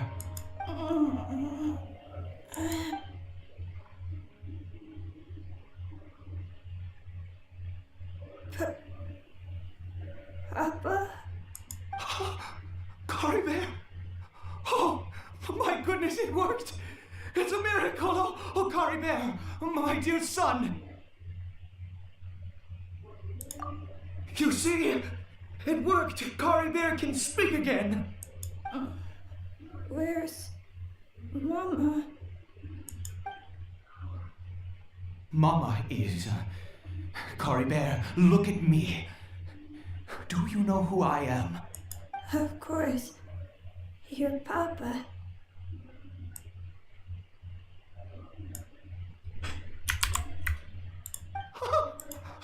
Yes, yes. Salvation! Sweet salvation! Yes, yes, this is what this feeling is. How do you feel, Caribert? Are you fully awake now? Yes. It feels like I just woke up from a long, long sleep. I dreamed that I was hiding in a little room. I didn't dare go out the whole time, and I didn't want to either. Wait. My body! What happened to me? Is this me? Papa? What's happened to me? Don't panic, son. It's just... While you were sleeping, we went into a fairy tale world. There's no more Khaenri'ah here, no more home, but, do you know what that means? No more red sky, no more end of the world. In this world, you have to be a little monster, but you get to stay with Papa forever. Am I dead? No, of course not. Look, Caribert, you still have Mama's scarf on your arm. That means she's watching over you, protecting you. So how could you be dead? Really? Yes, really. You've only just woken up, and this must all be very confusing for you. Just rest here for now. Things will get better. Oh, and, you have to promise me something. Never take off your mask. Understand? Whatever happens, you mustn't take it off. Okay, Papa. I won't. I promise. Not since that day have I been so glad as I am now. I can't believe this is really happening. I knew that placing my hope in the Seven was a waste of time. I even worshipped at one of their statues like a common fool. Never before have I humiliated myself like that. Once a murderer, always a murderer. I was naive to think that the gods who conspired against us would ever offer redemption. But the god we saw in that cave, now That was a truly mighty god. Nothing like one of the seven.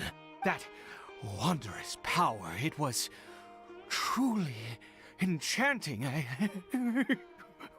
Surely that must have been the reason I bowed down.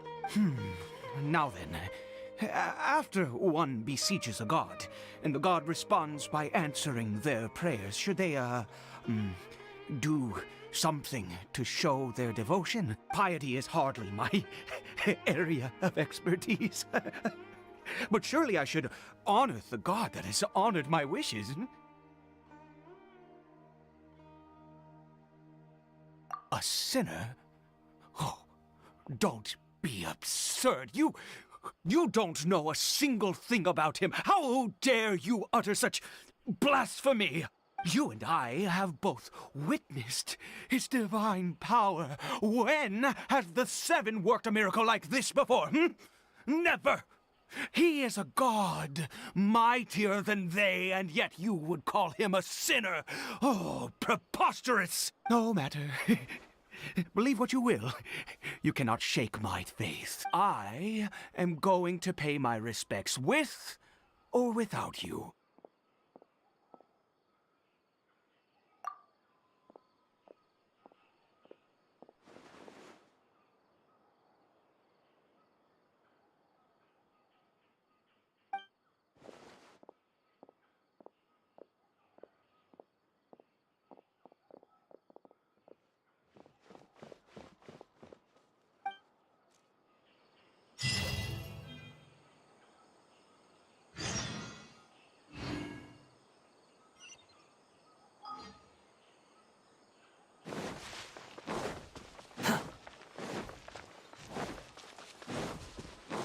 Squall Fury!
Stabilize!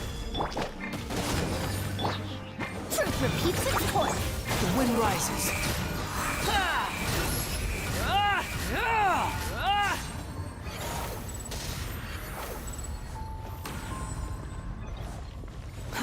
Too slow.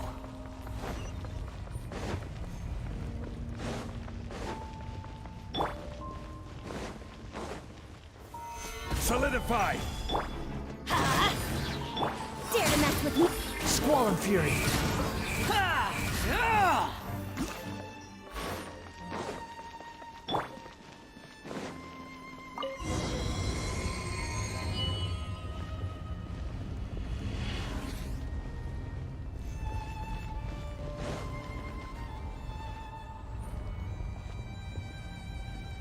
No!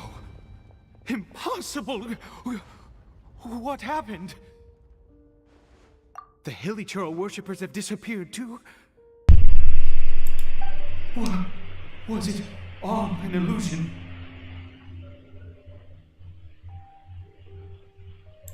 That's true. Yes, it can't have been an illusion.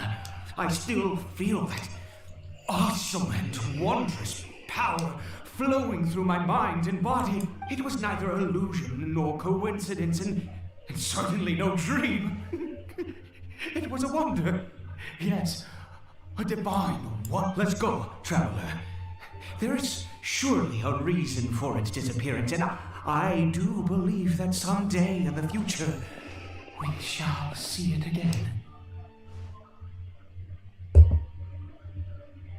Could he really have been a sinner and not a god?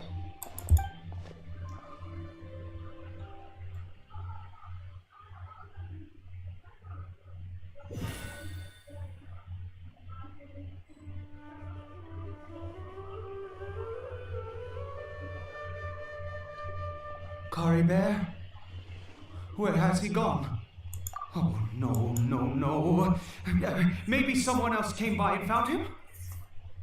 No, it can't have been that. There's no sign of a break-in and no sign of anyone having been here. This does not bode well. What if he's spotted by a forest ranger or an adventurer in his Wait a minute. This isn't how we left it. Oh no. Did he?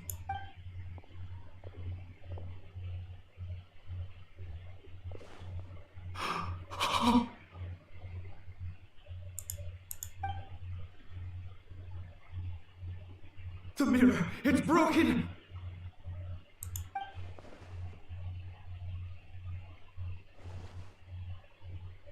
He must have taken his mask off and seen what he looks like beneath it. Oh, if he'd just done as he was told! Oh, we have to find him.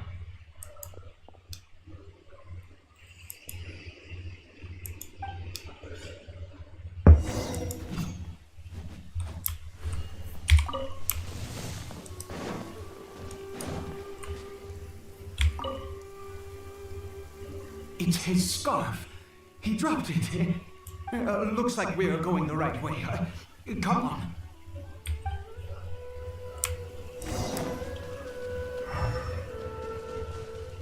Caribert!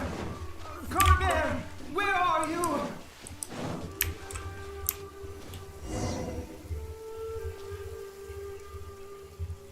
Curses! Forest rangers. Hey! Who are you? We haven't seen you around here before.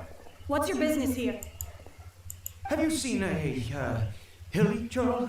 A hilly churl should have come past this way. Have you seen it? I asked you first. Don't make this more difficult than it needs to be.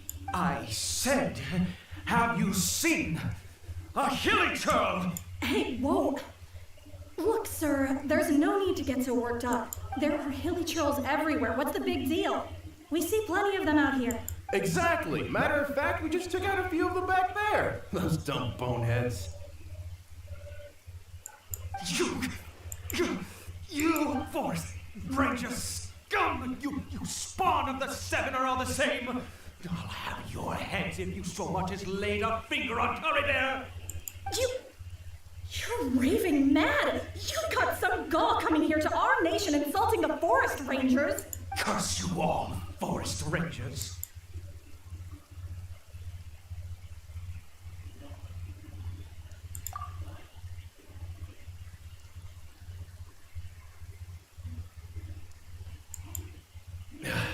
I don't get it. Why make such a huge fuss over a few hilly churls? Makes no sense. He'd only just regained his mind.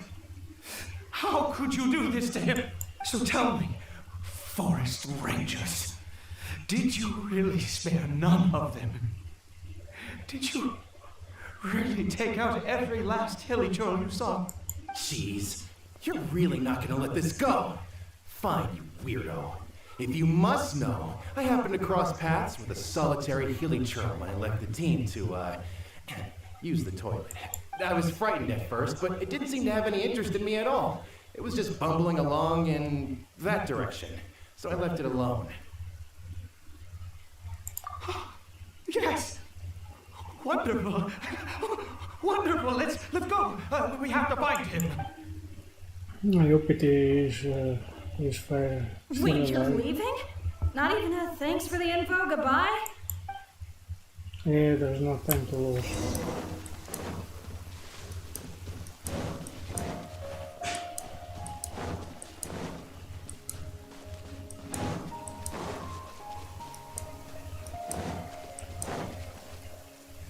Now we found him. Caribert! Caribert, stop! It's me! It's Papa! Whatever you saw, it was all a trick. An illusion. I told you, we're in a fairy tale world now. Nothing here is real. Please, Caribert, come back. It's time to go back. Caribert? How could this happen? He regained his mind. He must be able to hear me. Surely. Come, Caribert. We have to go home now. Papa's here to take you home, all right?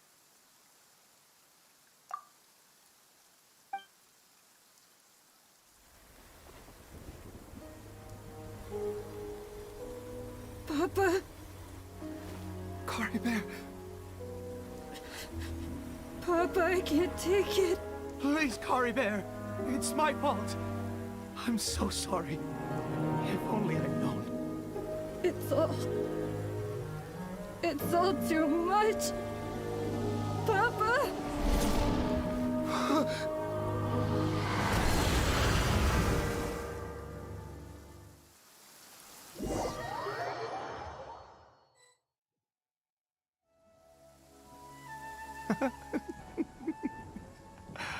I see. I understand now. Finally, it all makes sense.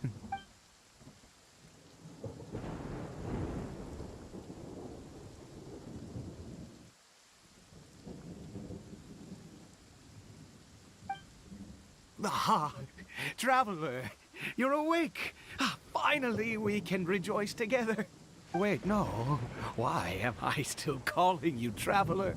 Oh, I have known your true identity for some time now.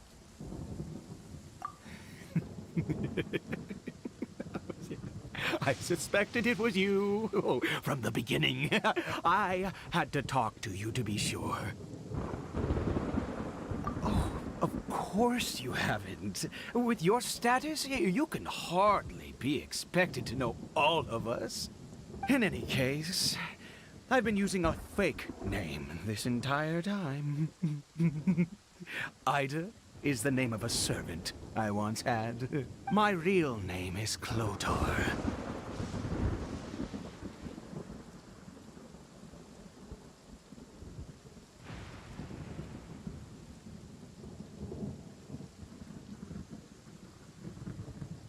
Clotar Alberic.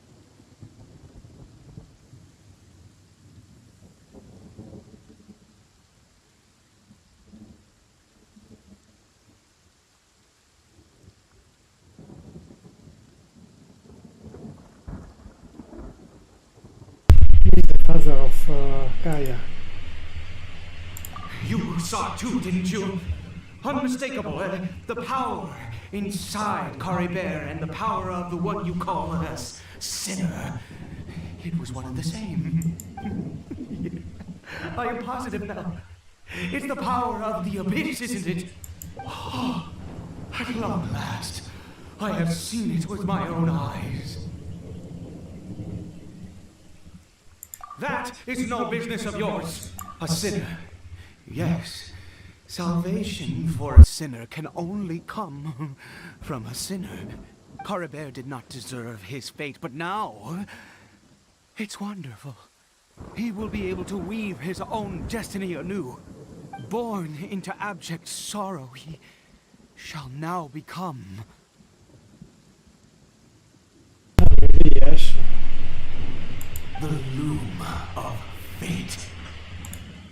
Loom of fate.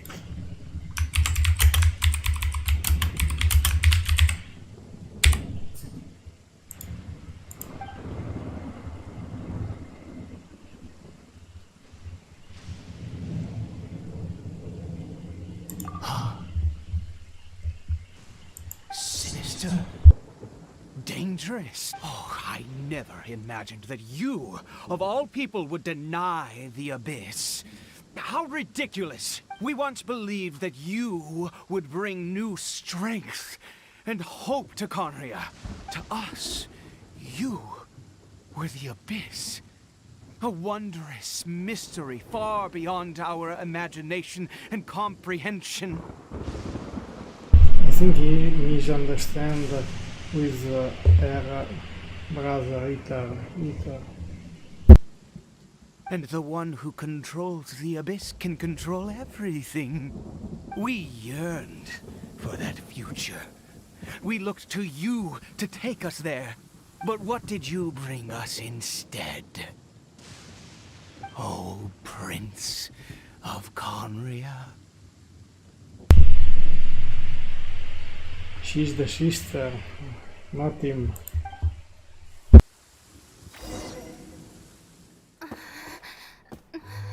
What did he just call me?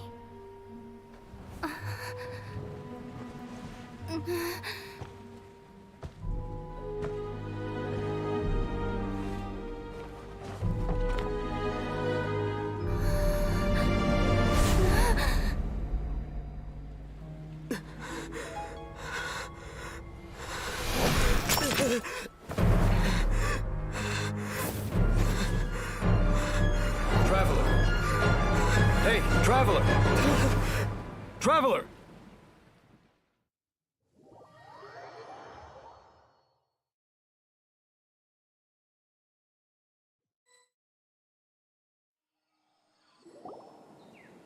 You're awake! Oh, thank goodness you're awake! Paimon was worried sick! Traveler? Traveler? What happened while you were unconscious? I checked the ley lines nearby. It appears that the Abyss tampered with them, and they've been in turmoil ever since. Information and memories flow within the ley lines. What did you witness?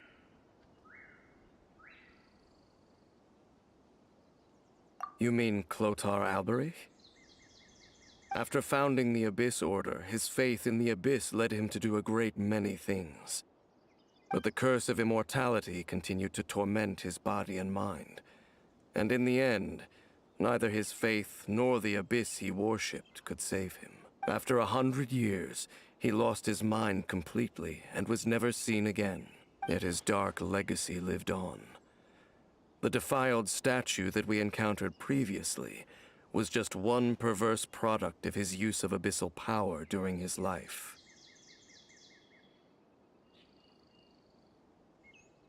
You could say that.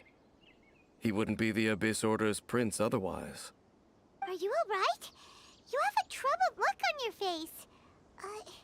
What happened?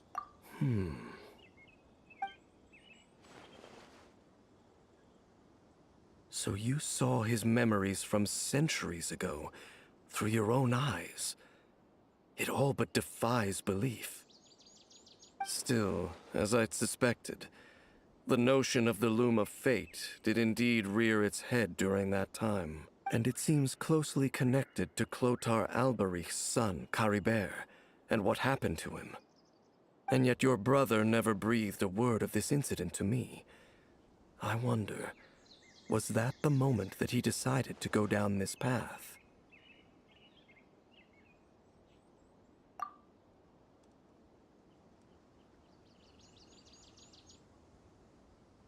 Indeed. Clearly, this series of events sparked a long period of deep contemplation. This was where it all began. What is it?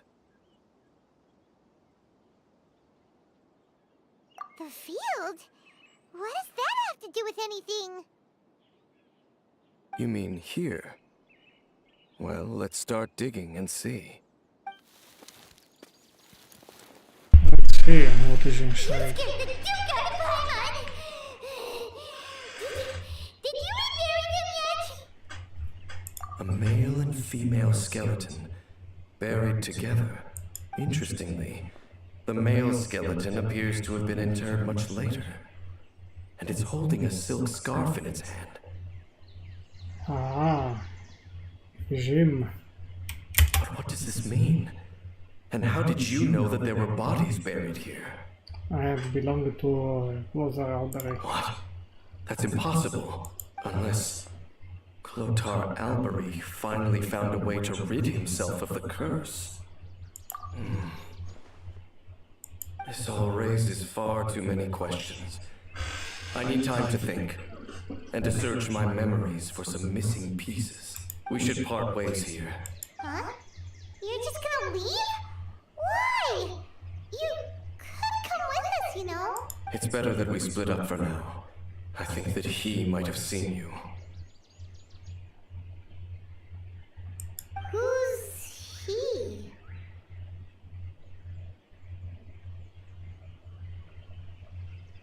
Yes. I have my suspicions as to his identity, but I need to confirm some other details before I can be sure. If the time is right, I will tell you when we next meet. But what do you mean that he saw the Traveler? How is that possible? I fear that while these things would limit anyone else, they are no obstacle to him. What? Why? What is he? All right, let's leave it there. Get some rest. Goodbye. There goes Dave. And just like that, it's back to being the two of us again, huh? What is it? Huh?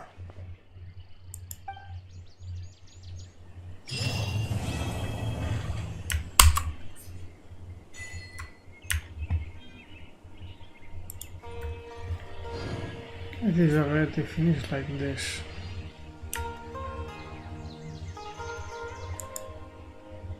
Osmanthus wine tastes the same as I remember. But where are those who share memory? No, it's already finished like this.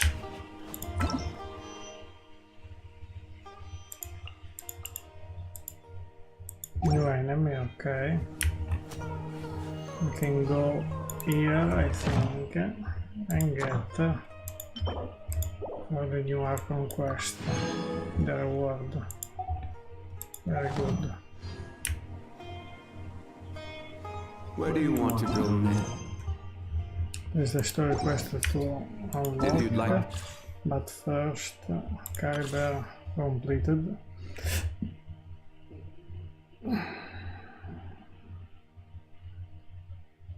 We can do a test run.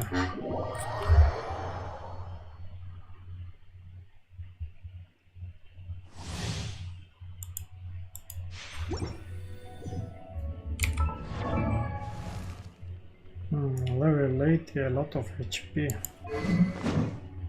My weapon. Installation 0. Talent. Okay.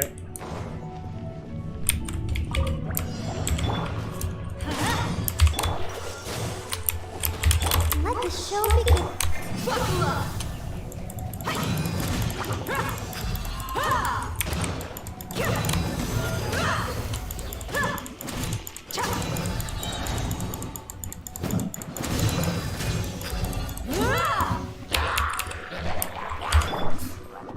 Oh, so sorry.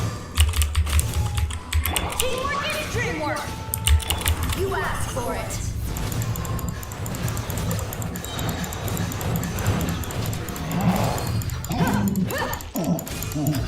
Look alive!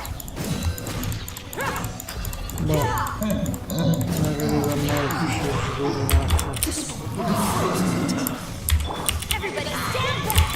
You're dead meat! But I don't know if she's good enough. But I don't think I will pull for her.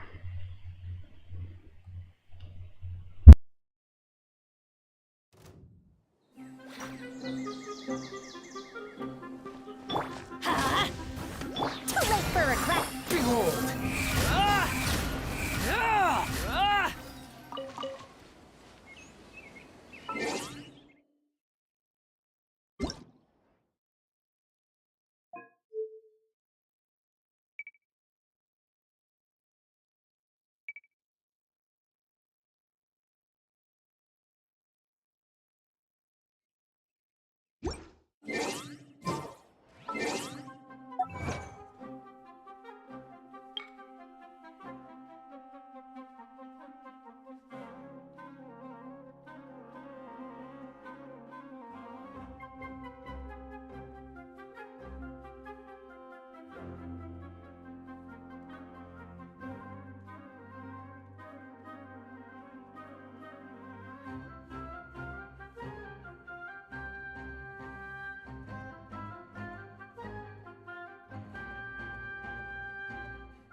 Moment, they're coming back soon.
Quest tra Cyno.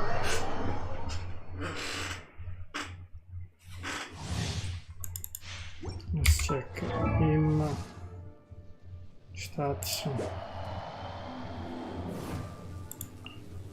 Weapon the same. The artifact the same IL. The team is Windblume, team of Mora Goulash.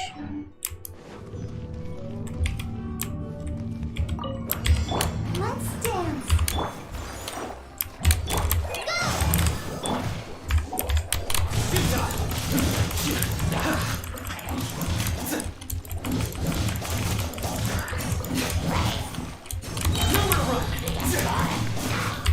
Time to clean up.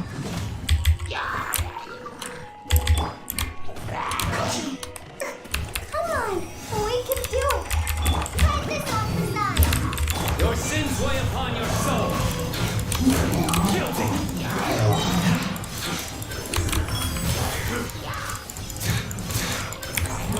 Your penance is due. Guilty. You stand condemned. Leave it all to me, as a good knight should.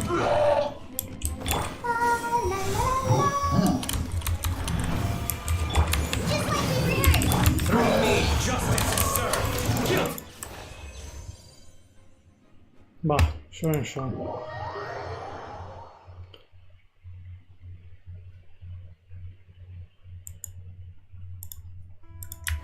Let's get the reward from the test run. We do even a Bennett.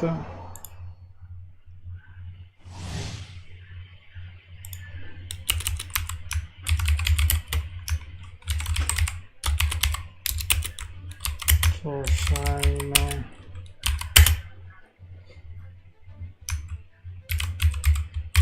Dehya. Bennett.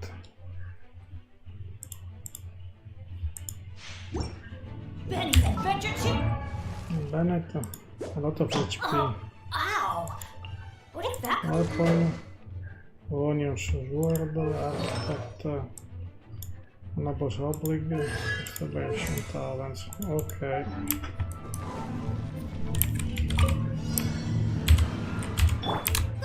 Get them!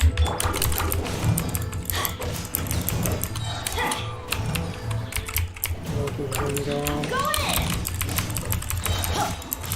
Let's light it up! You're toast!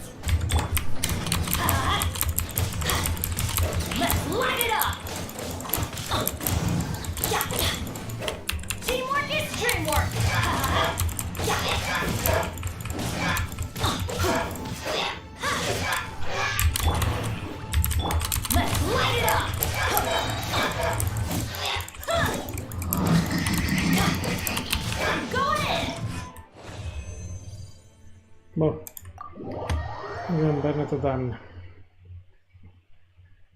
We can try to do the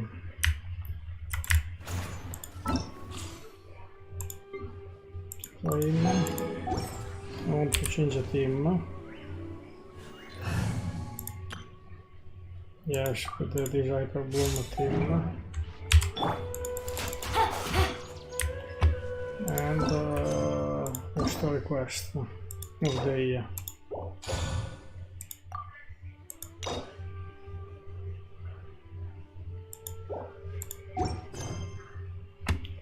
So the story quest is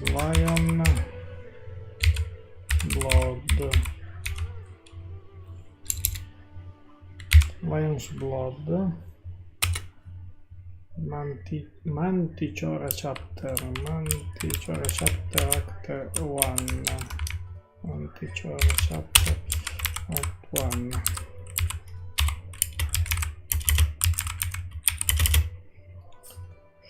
Lionsblood. Save. Navigate. Oh, we are Shumero City. I hope it's not too long, this.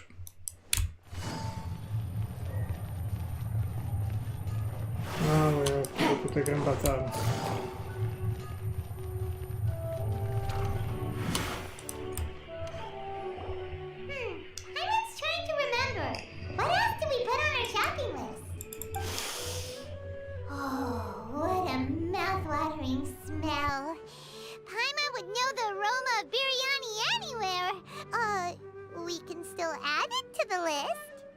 Well, if it isn't the Traveler and Paimon. Wasn't expecting to see you here. Hello there. Oh, it's been quite a while. Huh. So you two are still hanging out together. Dehya, didn't you say last time that you were gonna head back to the desert? I said I was going to resign from being her bodyguard, not that our friendship was over.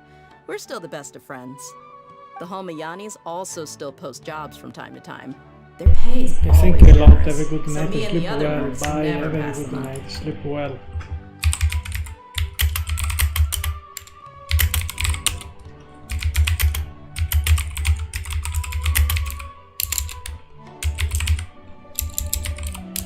Oh, I'm not able to write anymore.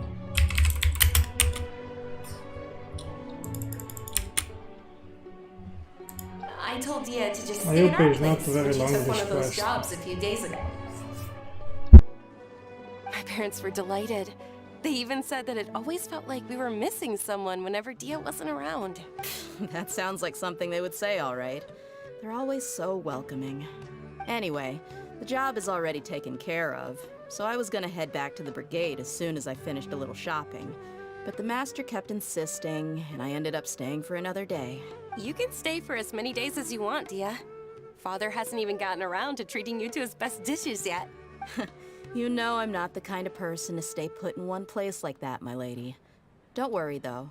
There'll always be next time. What? She said they'll treat you to the best dishes! I can't believe you can still refuse that! But wait. Didn't you say last time that you would take me on a trip to the desert? Why don't you just take me with you today, when you leave? There are so many places I still haven't visited yet. I'm sorry, my lady, but no can do. There's still a few things I need to take care of back at the brigade. Besides, the desert hasn't exactly been the most peaceful place lately. Oh, come on. Not this again. That's also what you said last time and the time before that. I know, I'm sorry. Just give me some more time, and I promise I'll plan the best trip ever for you. All right, fine. To be perfectly honest, it's not that I wanted to go, it's more like I feel like something is off about you lately. Ever since you first set foot on the estate a few days ago, you've been acting anxious and even paranoid. Have you been delaying our trip because you've run into some kind of trouble? Nah, are you kidding? You're worrying too much. Would you swear on that? Friends shouldn't lie to each other, you know. I wouldn't pry any further if you're willing to swear on what you just said. But if something really is bothering you, then just tell me. You know I'll help you however I can. Oh, looks like Dunyarzad was onto something. You're too perceptive, my lady. Seems I can't hide anything from you. I just thought that nothing good could come out of telling you about the messy happenings of mercenaries. Knowing too much only leads to more trouble. Mercenary life is a dog-eat-dog world where Mora reigns supreme. Everything operates on a completely different set of rules. That doesn't change anything about what I just said, though. We're still friends, and I can only support you if I understand what's bothering you. My lady... You're not gonna stop until you drag it out of me, are ya? All right, I'll share what I know. Let's go somewhere else first. This isn't exactly the best place for a discussion. Okay, let's talk here. Just try not to draw any extra attention. As you may already know, the Eremites have both a lot of mercenaries and a complex organizational structure. Many mercs are no different than me, just going around looking for jobs to earn some Mora. My brigade is called the Blazing Beasts. We're not a large group, but every member is loyal and brave. However, not all Eremite brigades are like mine. Some are willing to cross all kinds of lines for the sake of Mora. The most notorious is a faction known as Deshret's Relics.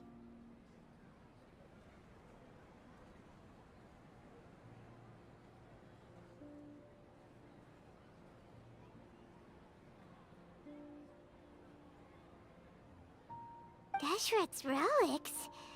Judging from the name, they must really look up to... Yep, you got it. I've heard that you've already crossed paths with Al-Ahmar. They're one of the groups under the Relic's banner. Oh, you mean the group that tried to sell us the Divine Knowledge Capsule? Yeah, they weren't friendly at all. Deshret's Relics is composed of many smaller brigades like Al-Ahmar. The Relic's headquarters issues orders to all brigades under his control. On any other day, I would want nothing to do with them. Unfortunately, though, the brigade that's stirring up trouble now is none other than Deccan Al-Ahmar.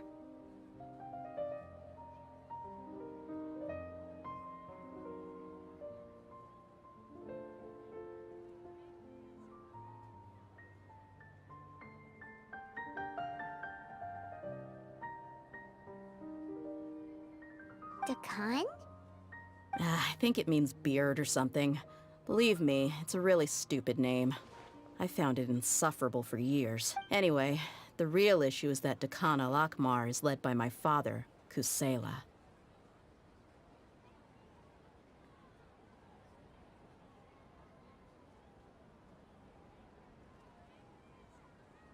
Say what now? I think I'm starting to understand your anxiety now. But what did they do? I won't go into details, my lady, but they've been involved in a lot of violent incidents. We're talking hundreds. Hundreds? Yep. The scenes tend to be quite gruesome, too. They strip the victims of all their valuables before murdering them. Not only have they targeted merchant caravans and ordinary citizens, but other mercenary brigades as well. That's beyond terrible. They won't even spare their own kind. I don't know how Deshret's Relic sees it. All I do know is that Deccan Al-Ahmar has become more and more aggressive over the last few years. If I don't do something about them, then even my brigade or the people of Aru village could become their next target. I just wish I knew what's driven him to do this. Yeah. How can your father do such terrible... I don't know. People change. He's always been pretty pathetic. But at least in the past, there were still a few lines that he wouldn't cross. That's setting the bar pretty low. I mean, if he was even remotely decent, then why would I have to leave the brigade and cut all ties with him? He was loud and foolish, with no real sense of purpose. Instead of doing anything useful, he spent most of his time drinking and chasing after women. Of course, the other brigade members were just like him. Their ruckus would go on night after night. Sounds like a nightmare. What about your mother? Did she ever step in to stop them? Unfortunately, I never knew my mother. I'm sorry, Dehya. I didn't know. It's all right, my lady. That's pretty common in mercenary circles. Didn't I mention that my father was chasing after women? I was the result of one of those encounters with some random person. He told me that he wasn't sure who my mother was.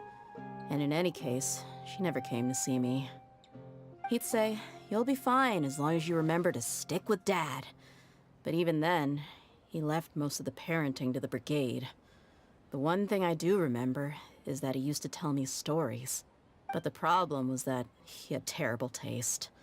He only knew a few stories, and even those tended to be pretty stale. They were tales of desert warriors defeating dragons in the forest, or stories of mercenaries rescuing princesses from rebel armies. Sounds like your typical fairy tale. More or less, yeah. They were interesting maybe the first or second time around, but after about 20 repeats, they started to get a little dull. He seemed to think those stories were the best things ever, though. He was so into them that he'd call the whole brigade over and make them perform the whole thing as a play. Even the toys he gave me would all be story props. I'd get helmets, shields, and toy swords. It was only much later when I realized that the shows were more for him than they ever were for me. What an interesting guy. Yeah, I've always found him pretty childish, but that was something I could just shrug off. I had no reason to despise him.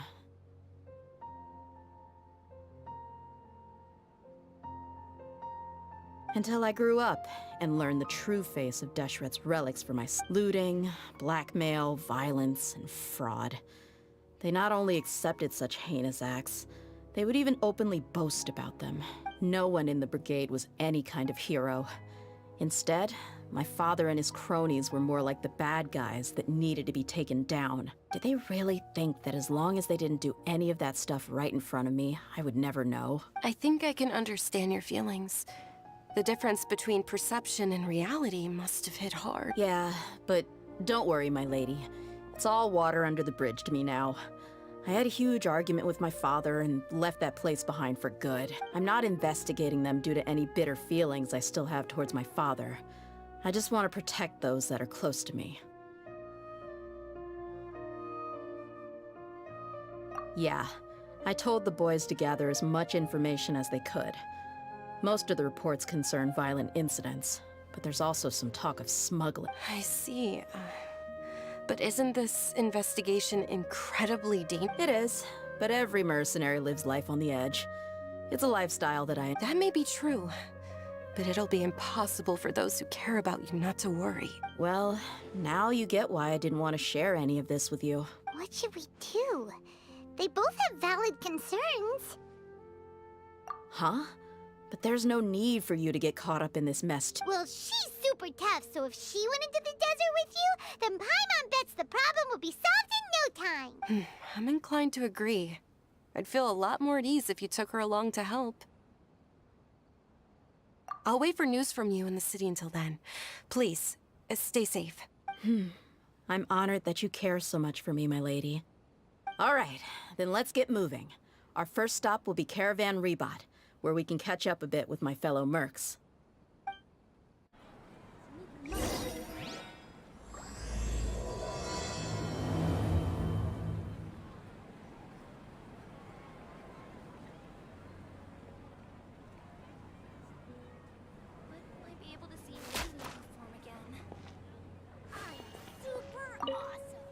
Please be careful. I'll stay in the city and wait for news from you. Just don't do anything reckless. All right.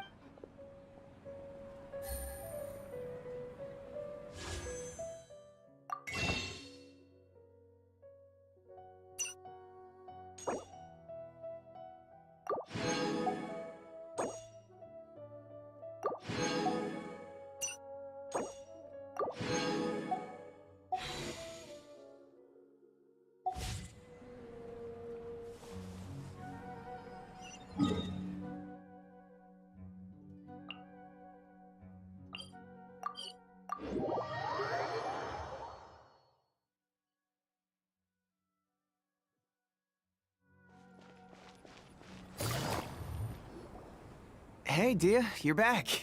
Are these two friends of yours?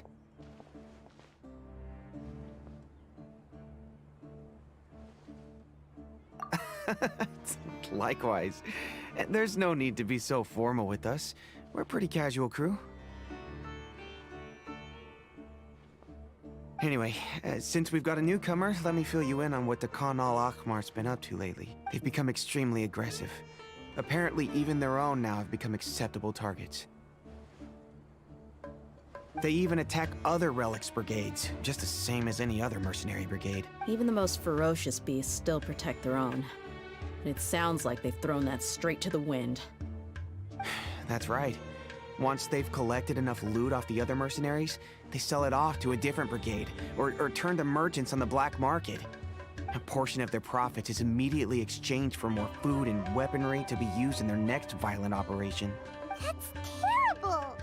Yeah, and it really makes you wonder why they're so desperate for Mora. A few days ago, Isham and I trailed them for a while, and even disguised ourselves as merchants to conduct trade with them. We were able to learn a few things from the exchange. Rather than saying they're out to plunder and hoard Mora, it'd probably be more accurate to say that they're experiencing an internal power struggle. Wait, a power struggle? You heard me right. The vast majority of their victims are mercenaries from the other brigades of Deshret's relics. If their only goal was Mora, they could have gone after anybody. The targeted nature of their attacks points to a power struggle between the different brigades within the relics. That's the only plausible explanation. Unfortunately, we weren't able to find out anything more specific. It seems they're also trying to keep things under wraps. Oh, one last thing we discovered was that over the past few years, as the Khan Al-Ahmar became more and more active, Deshret's relics as a whole became a lot weaker. It sounds mighty strange to me too. Harun, you can leave the rest of the investigation to us. Gotta say though, I didn't expect you to go on a whole undercover mission during the few days I was gone. Sounds like you were really putting your necks on the line, no? Nah, it was nothing. We're just as concerned about the situation as you are. The Khan Al-Ahmar is your father's crew after all. What he said. Besides, Dehya, haven't you done more dangerous things than all of us combined?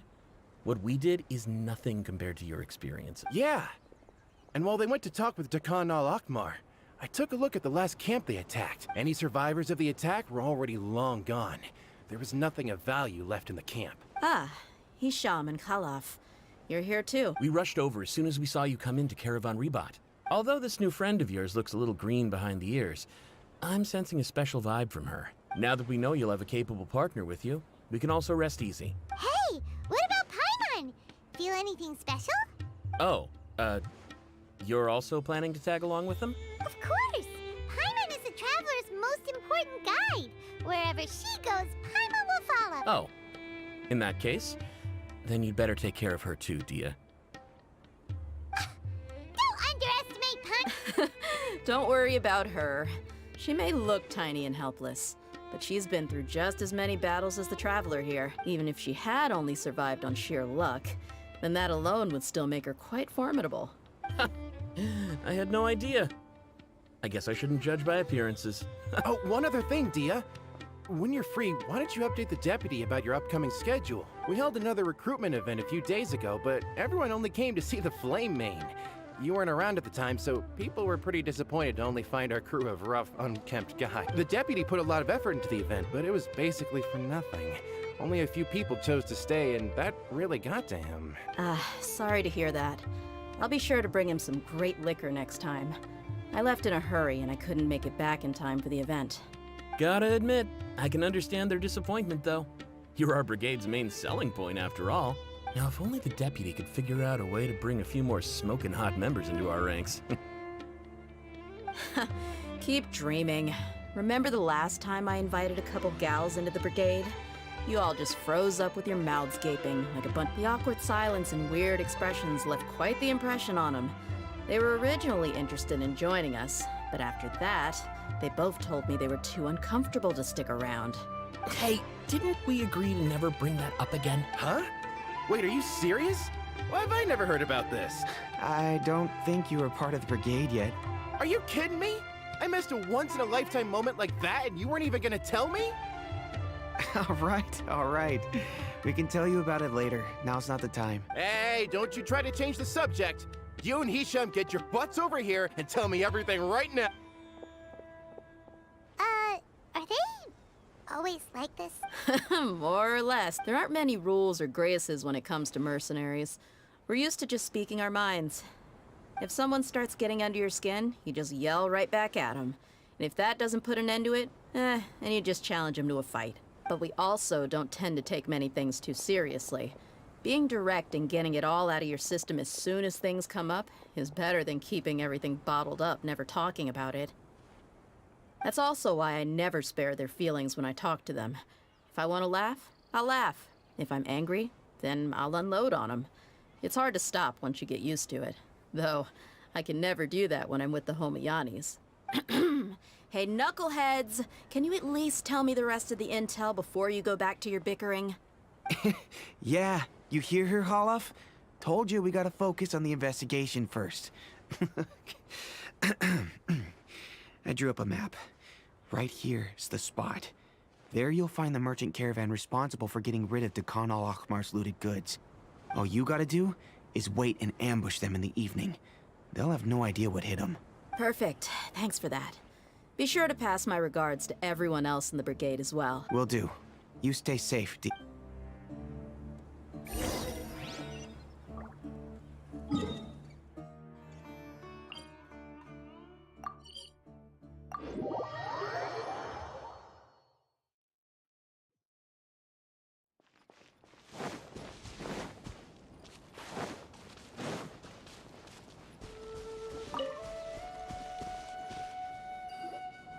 This should be the place.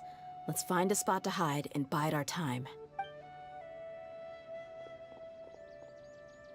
It's gonna come down to a fight one way or another, so let's all be careful. No need to worry. She knows her way around a fight. I'm not worried about that. What I meant is that we probably shouldn't go too hard on the enemy. After all, we still need to get information out of them.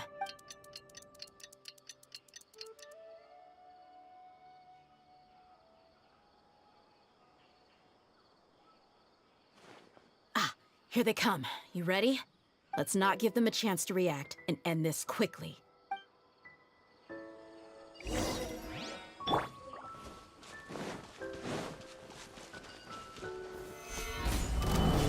Out of my way! Our bond is strong!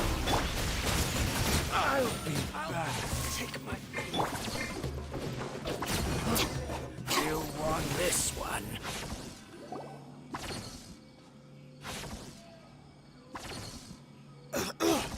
Huh?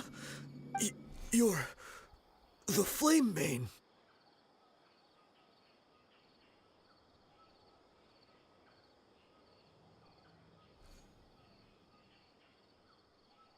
Good. That saves me an introduction. All right, time for a little talk. Are you buddies with Khan Al-Ahmar now? Tell me, what are they after? You know the code of being a mercenary just like everyone else. The first rule is to never divulge key information about our employer. What makes you think I'd talk? That might have worked on an amateur, but I know you're just looking to protect your reputation. Think about it, though. What's your reputation worth if you won't have the other tools you need to succeed in this line of work?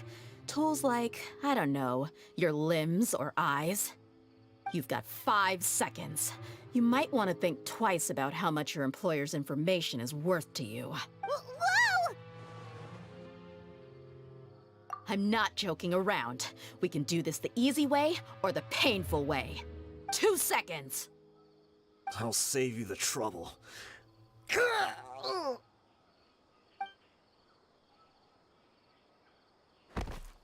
Huh? Are you crazy? He tried to bite off his own tongue. Quick, search the area for any first aid supplies.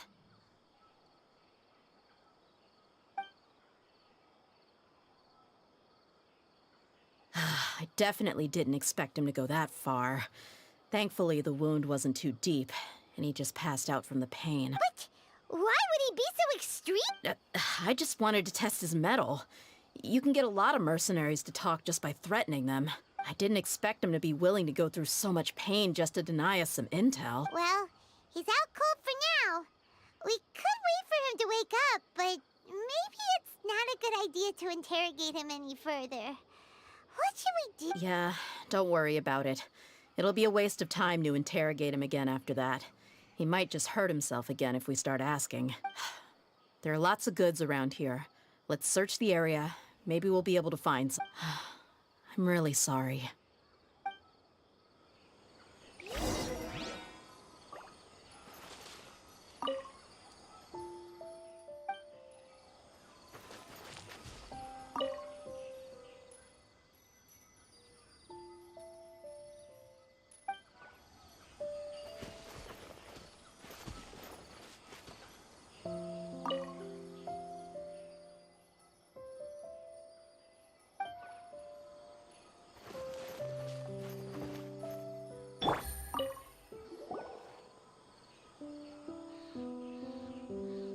We found a piece of paper with a bunch of names on it. Maybe it's a record of something. Let me take a look.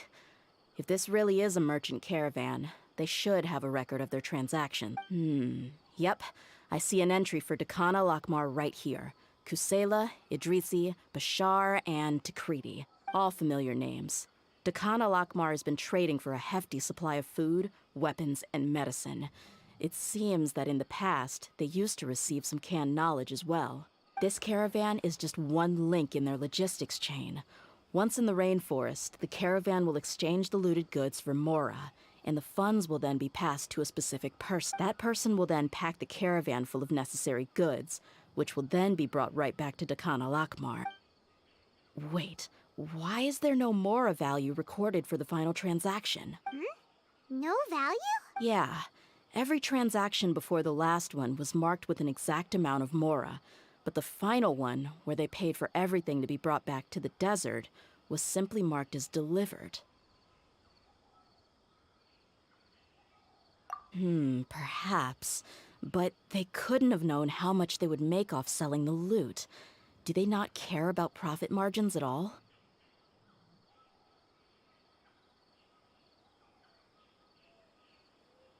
Anyway, the next part's the records of the goods themselves. There are a lot of entries. Everything was probably sourced from the rainforest.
Huh?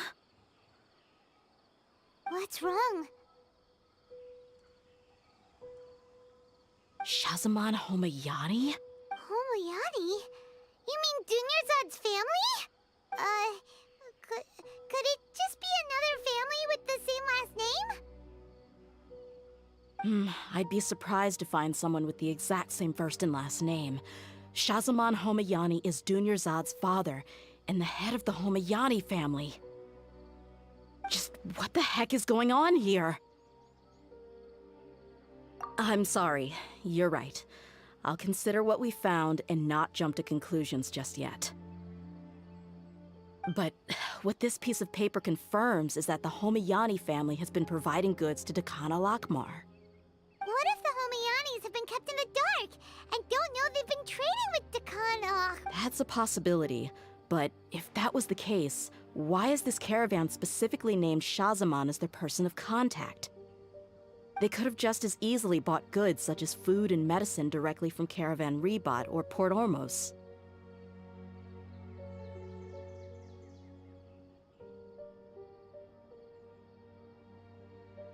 Yeah, funding violence and looting. The brigade gets the goods, and he is paid the proceeds from the sale. But why would he do something like this? It It's not like the Homianis are in need of money. I honestly have no idea. I've been to their estate many times, and I've never noticed anything suspicious. The only potentially large expenditure I could think of would be the treatment costs for Dunyarzad's Elazar. Maybe they borrowed a lot of Mora in the past, but that's still just a speculation. I don't think the Master would stoop so low to make Mora. You're probably right.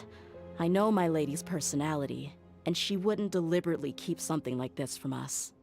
But what should we do now? All we found is just another mystery. If you ask me, we already have no choice but to confront her about this. I'm not worried. It's too early to make a verdict yet. I still have faith in the Homiani. Let's go find my lady again.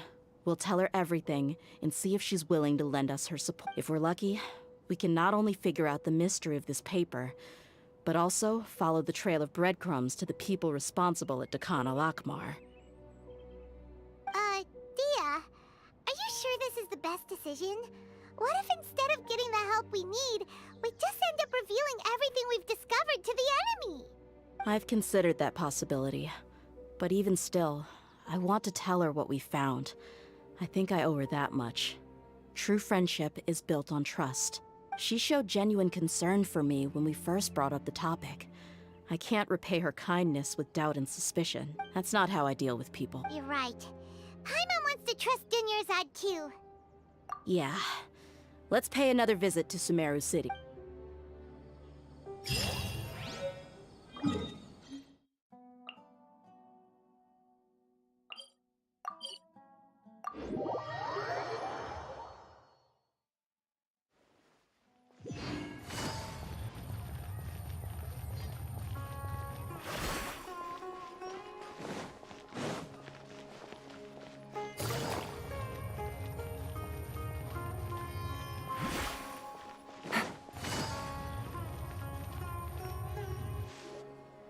We're back, my lady.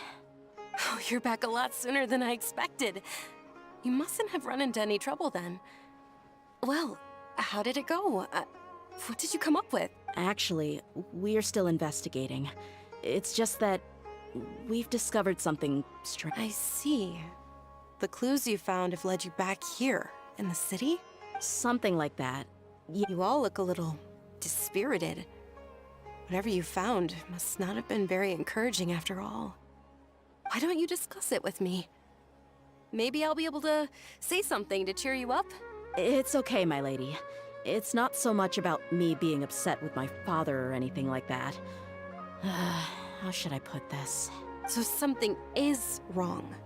Even the Traveler and Paimon have been uncharacteristically quiet.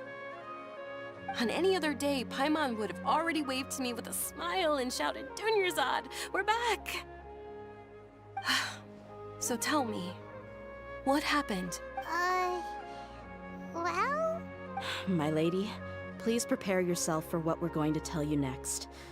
It concerns the Master. The Master? You mean my father? Okay, I understand. Don't worry about me. I'll listen as attentively as I can.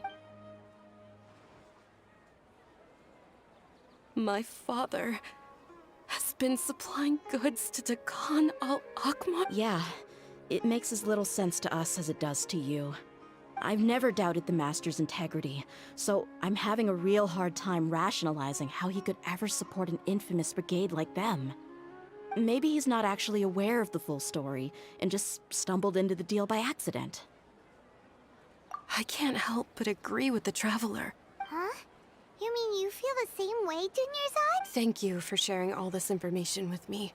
Since you've told me everything you know, I should also tell you about some doubts that I've been harboring for quite a while. In the past, I thought that my father hired a bodyguard for me so that I wouldn't run away and get lost. However, there are plenty of capable mercenaries in the Corps of 30. Why did my father go out of his way to hire Dehya? About that.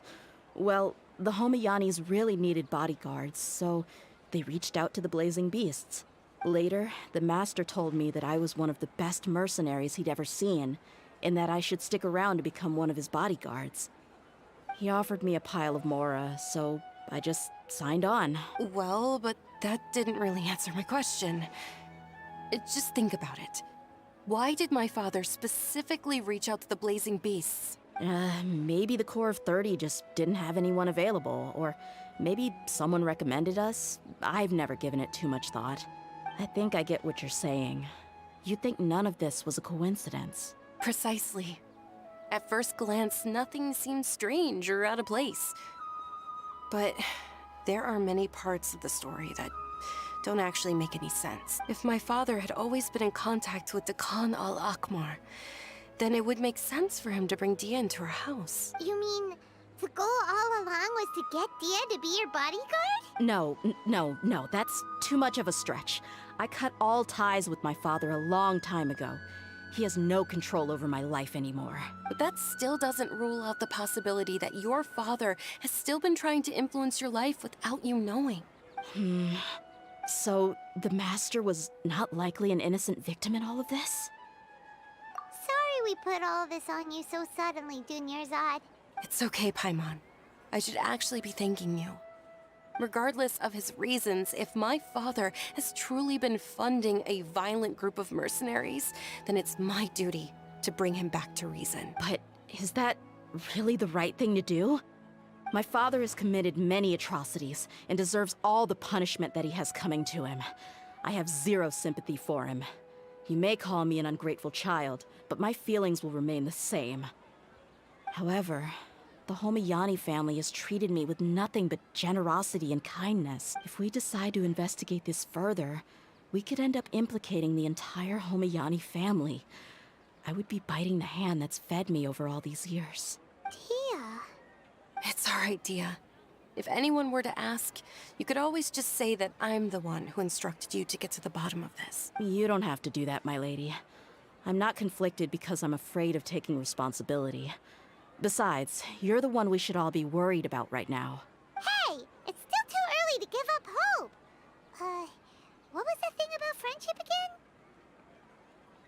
Right, yeah, trust! You said that yourself, Dehya! Besides, there's no point on getting all riled up before we've confirmed all the facts! Thank you, everyone. That makes a lot of sense. I guess I should always remember the trust that I've placed in people. In which case, my lady, could you ask the Master to come out and have a chat with us? Sure thing.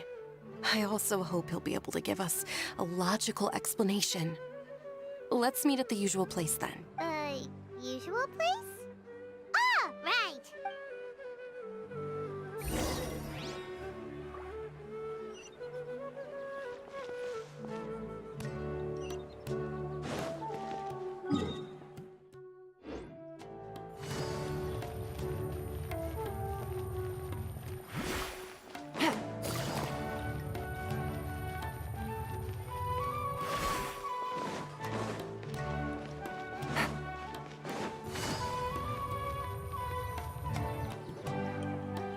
Thank you for coming, sir. Please allow me to introduce these two. This is the Traveler, and next to her is her travel companion, Paimon.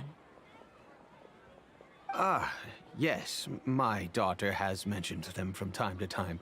It's a privilege to finally meet them in person. But we may skip all the pleasantries for now. What is the important matter you wish to discuss with me today? Well, we wanted to bring this transaction record to your attention. There's something on this record that we're all pretty curious about. So, that's what you found. Huh. Seems like I can't keep everything from you much longer. If you wouldn't mind, we'd like an explanation. Well, it's a long and difficult story. And to be perfectly honest, I'm not sure if I'm doing the right thing. What I do know, though, Dehya, is that the truth will bring you no solace. If anything, it will likely cause you a great amount of anguish. Wait, me? Yes. I understand perfectly why you came to see me. And I am touched by your collective commitment to do the right thing. But knowledge always comes at a price. And sometimes, as they say, ignorance is bliss. Your father, Kusela, and I both believed that. Of course, you have the right to seek and learn the truth, but I must warn you, the facts of this matter may reduce everything you've built for yourself into sand, blowing in the wind. If you must proceed, then Kusela's heartfelt efforts will also fade into the wind like a fleeting mirage. His heartfelt efforts? I'm sorry, sir, but I'm not sure I follow. I've made it this far in life without a single drop of my father's support. I have my own ideals and ways of looking at the world, as well as people and causes that I've chosen to cherish and fight for. None of these things have anything to do with him. I came here today to support you as the head of the Homiyani family. No warning will change my stance on that. I understand. Then let me tell you a little story. Our family once needed to take a trip to the desert when Dunyarzad was just a baby. Along the way, we were attacked by bandits. They had superior numbers and quickly overpowered our bodyguards. When all seemed lost, a group of passerby Eremites lent us their support. Those Eremites were Kusela's brigade, Deccan Al-Ahmar. Kusela's men told me that the attackers were Eremite mercenaries, just like themselves. I was shocked. Why would Deccan Al-Ahmar go so far to save us and not spare the fellow Eremites? Kusela was grinning and walked over to play with baby Dunyarzad. She was startled by his unfamiliar face and nearly started crying. Really? I never knew. He said that he had no particular reason to help us. He just took pity on us because he had a daughter about the same age. We started talking about our children, and I sensed that he was a devoted father. To repay his kindness, I hired his brigade to help out at our estate for a time, and offered everyone generous remuneration. So, that's what happened. It was many years before I saw him again. I almost didn't recognize him the next time he came knocking on my door. The man I knew to be strong and healthy had been reduced to a shell of himself. He couldn't even walk anymore without his cane. So, what happened to him? He was perfectly fine when I left the brigade. I'm not too sure myself. The only thing that didn't change was his cheery disposition. He said there was absolutely nothing to worry about and that he had gotten into a fight. That was all. He then suddenly asked me if Dunyarzad, now that she had grown, would need a bodyguard of her own. At the time, Dunyarzad was going through a particularly severe bout of her Elazar. There was no need for her to have a bodyguard when she could barely leave the house. But he kept coming back to the topic. Come on, it never hurts to be safe. How do you know a bodyguard won't come in handy one day? I was completely lost at first, until he recommended the Blazing Beasts, and in particular, a mercenary named Dehya. So he was the one who recommended Dehya to you? Indeed. He didn't say it out loud, but it was clear that he saw Deshret's relics as an evil group who would eventually corrupt every member in their ranks. He was already beyond redemption, but he hoped that he would be able to detach his daughter from the vicious world of mercenary life. If Dehya could stay in my house and keep working as a bodyguard, then gradually her affinity for the desert would decrease, and she'd be able to leave her previous life behind.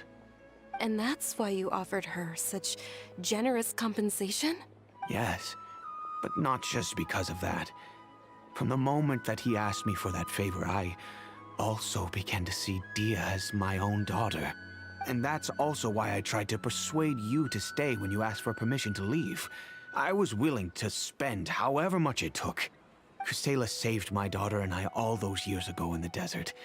I could never refuse him entrusting his daughter to me. He was always like that, acting like he's oh so smart and self-righteous. Kusela said that he'd reimburse me for a portion of Dehya's fees. I refused to take any Mora from him, but he'd always send me funds anyway. Eventually, I just accepted them as a token of his gratitude. And that went on for a while until I received another letter from him a few years ago.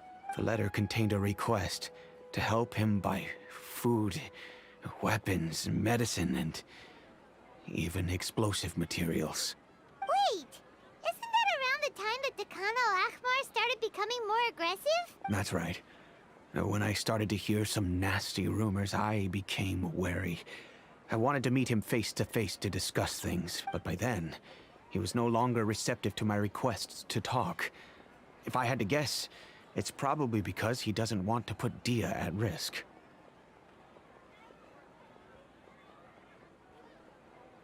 That thought occurred to me as well. I figured that he probably came to me for help because he had nobody else to turn to. After some deliberation, I decided to send him some food and medicine. I turned down all his requests for explosives and weaponry. I am aware that even such a reduced gesture of support could lead to others coming to harm, but I could not simply reject his plea for help. In the end, it probably was the wrong decision. I plugged my ears to the rumors and just chose a solution that made me feel least guilty about myself. If you can, please tell me where he is now. None of the things he's doing right now make any sense if he's just trying to keep me from getting tangled up in his world. If all he wants to do is steer clear of me, then maybe he shouldn't have brought me into this world in the first place. Oh no. Dehya, please don't feel that way. I'm just angry because I can't wrap my head around any of his actions. I don't know. I really don't know. I don't think I can do it. But I guess you do have a point. We haven't uncovered the whole truth yet. We still need to figure out his exact actions and reasoning for these last few... I'll do my best to help. Of course, anything between the two of you would need to be resolved between you and him alone. I don't know Kusela's exact whereabouts. Outside of supplying his brigade with some goods, I tried my best to avoid getting involved any further with him. However, there's a man on the list named Jawed. He used to be a mercenary in the desert and is now a member of the Corps of 30. He's responsible for supplying weapons and liaising with the Deccan Al-Ahmar's merchant caravan. I think he should know Kusela's whereabouts. I've heard that he likes to have a few drinks alone and enjoy the cool wind at night outside the tavern. Maybe you'll be able to find him there. Understood. Thank you, sir.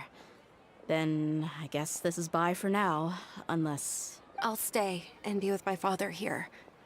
To be honest, I'm still a little dazed and haven't finished processing everything quite yet. My father has indeed done something wrong, but if I think about it, I'm also not sure if there was a right way to handle this problem.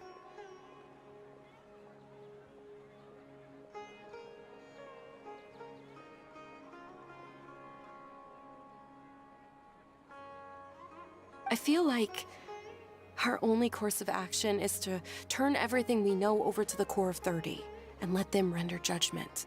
Yes. I am prepared to accept whatever verdict they choose. It's time to face my mistakes.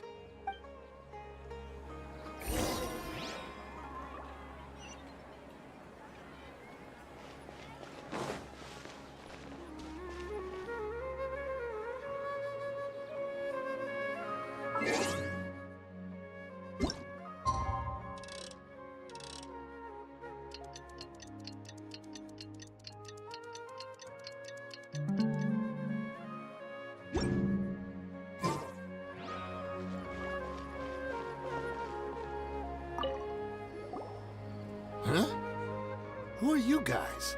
I know what you've been up to. Smuggling weapons to violent brigades in the desert while working for the Corps? Pretty bold, if you ask me. Shh! Keep your voice down. How do you know all that? Come with me. We should take this elsewhere. I'll be happy to talk things over once we're somewhere private.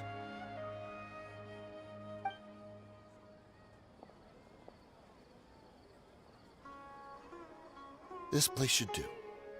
All right, back to my question. How did you all know about me? Don't worry about that for now. You know what kind of punishment you'll face once we report you to the Corps, I assume. Wait, there's no need to jump the gun. Let's talk this out.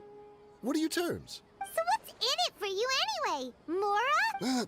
Well, I was a little tight on money at the time, and Kusela took good care of me in the past. I weighed it in my mind, and I couldn't find a reason to turn the opportunity down. I wouldn't only be helping my benefactor, but I could also make some quick Mora. Let me tell you how it is. We're investigating Khan Al-Ahmar, and we're gonna put an end to their operations. If you provide some help for us, then we might just put in a good word later to reduce the terms of your punishment. Hey, why don't we discuss this a little first? Listen, I made quite a bit of Mora from my last run. You just give me a number, and I'm sure we can... Shut it. My patience is running out. You should know when a mercenary is after something other than money. All right, sheesh. But you gotta promise you'll put in some nice words for me later. They're always on the move. Here's the spot they were at the last time I made my delivery to the desert. Feel free to go have a look. I'm just telling you though, it's not on me if they're not there anymore. Sure. And then you can forget about any nice words from us. Hey, come on. Now you're just being unreasonable. Really? And how do I know you're not leading us straight into a trap? Don't forget, you're the one with no bargaining chips. All right, I get it. Why don't you go take a look, and if they're not there anymore, I'll try to figure out something else for y'all. Now that's more like it. Let's move. And as for you, try to stick around the city until we get back. You don't want us to call the folks from the Corps and have them drag you back to the city.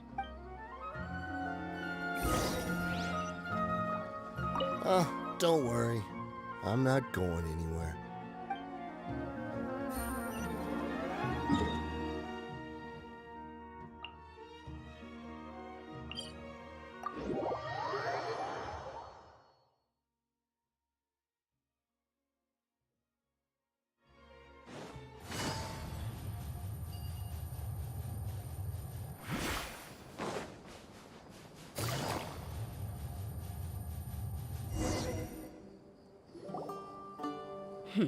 Seems like we're in luck. That should be their camp right up ahead. Let's go. We'll finally get to the bottom of this ourselves. I'm here to see Kusela. Tell him to get out here.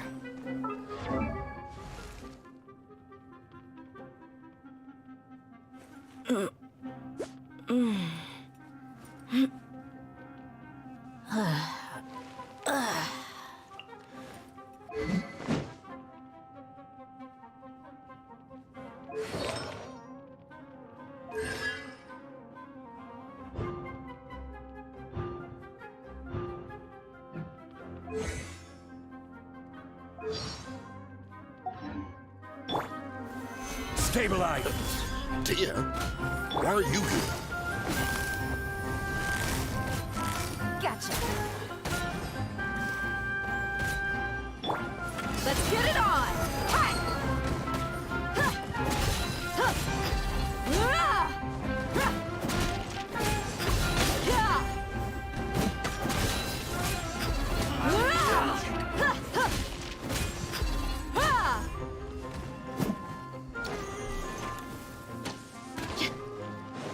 Buckle up! Quietly now. Busted! Haven't you all done enough? Oh, so are you also here to stop us? Stay out of this. It's got nothing to do with you.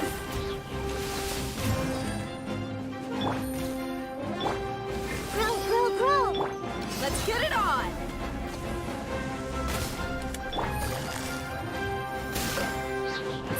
Gotcha. Take it easy.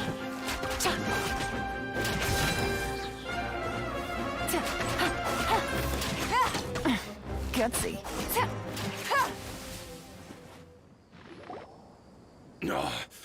She's so strong. Enough fighting. We all know each other, and I don't want to take things too far. Just bring Kusela to me. There's no use hiding him anymore. Did you understand a single word I just said? Or do I need to bash your skull in some more? All right, everyone, let's all just calm down for a second.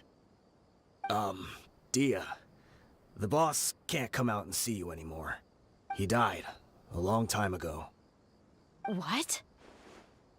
Seems like you've been out of the loop for a while. Guess that's for the best, though. At least, that's what the old man wanted. When did he die? What happened to him? A few years ago, Kusela broke up Dakan Al-Ahmar and went to the Deshret's Relics headquarters by himself. So is that when you guys started acting up? We would prefer to call it taking revenge. Every last person in Deshret's Relics must pay in blood for what they did.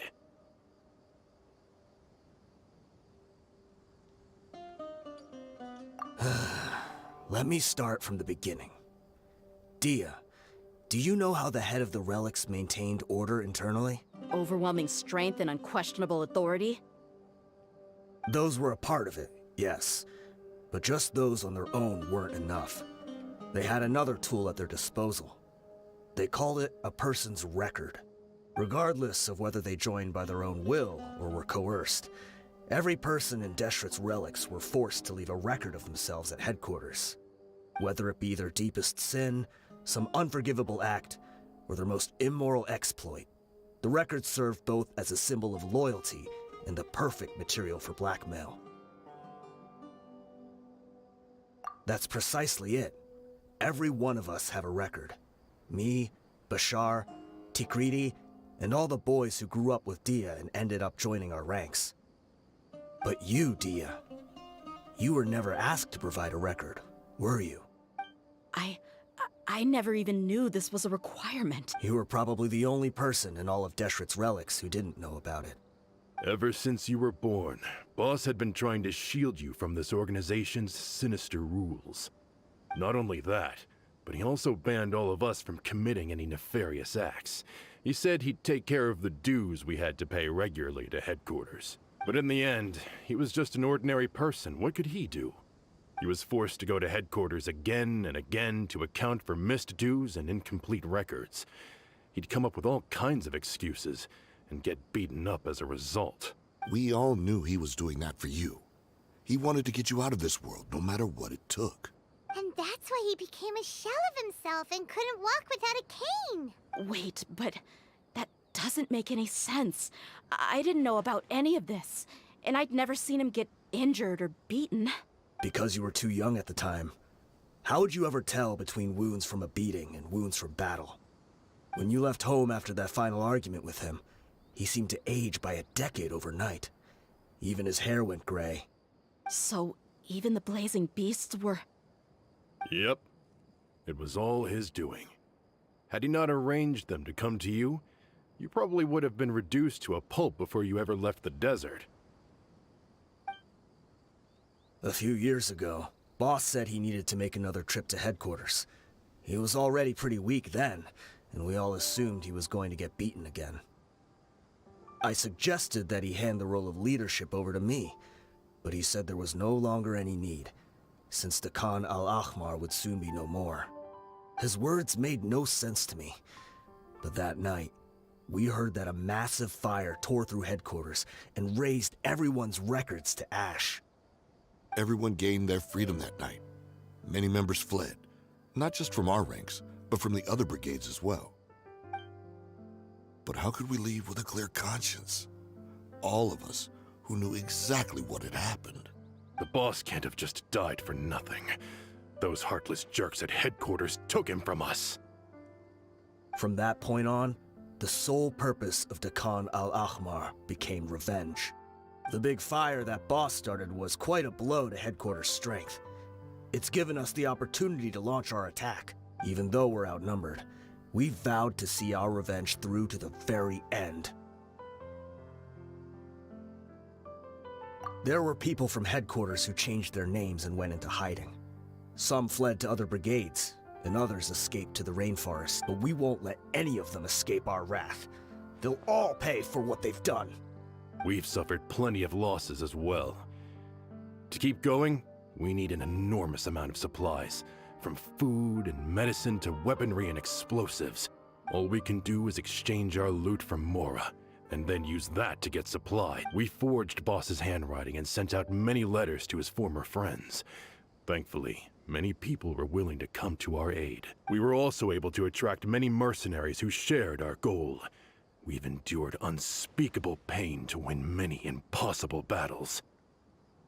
Deshret's relics have become weaker and weaker, and now We finally have an opportunity to directly strike their headquarters. Paimon doesn't know what to say anymore.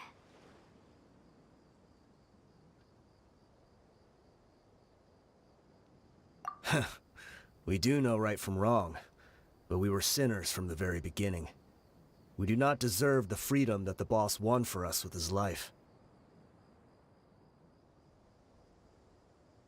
Boss always loved his old-fashioned hero stories. Those tales about sacrificing yourself to save the world. We used to always laugh at him for it. But in the end, he really went and lived those stories out himself.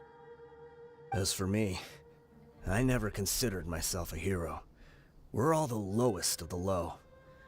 We have no right to even imagine such an existence, but maybe those hero stories he liked foreshadowed everything that was to come. The spirit of the hero touched all those he had saved, and more people joined his cause. Maybe we were all just acting along with the play in the beginning, but as we acted the parts and recited the lines, we were drawn in. And now, we want to see the story through to the end. I'm sorry, Dehya. I know you always found us insufferable ever since you were young. Just think of this as a madman ranting.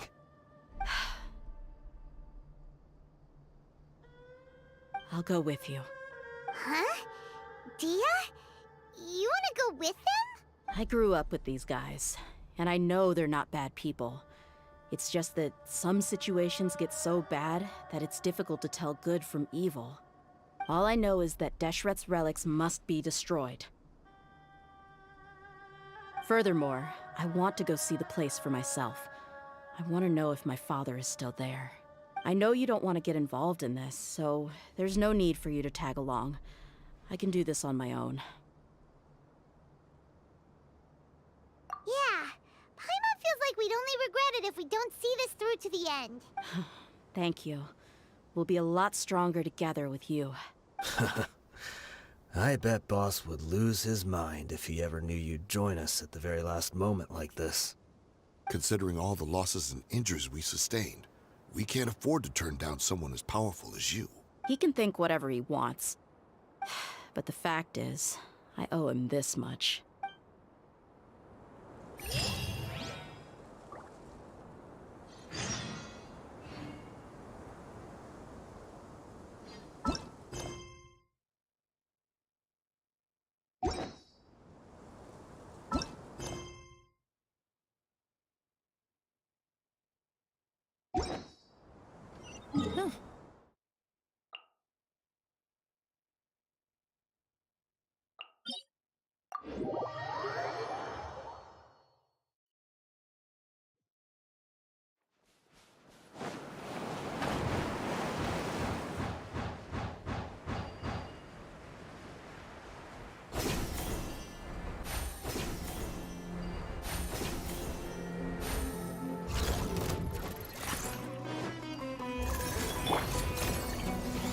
Solidified! I see everything! Dissipate! Busted!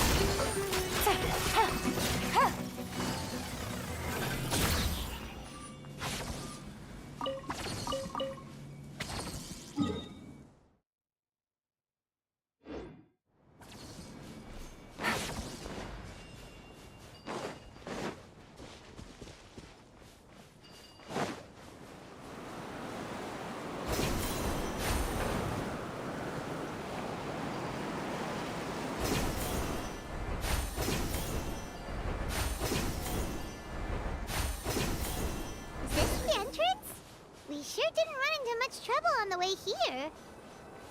Should be. I don't think they have enough manpower left to post guards and defend their perimeters.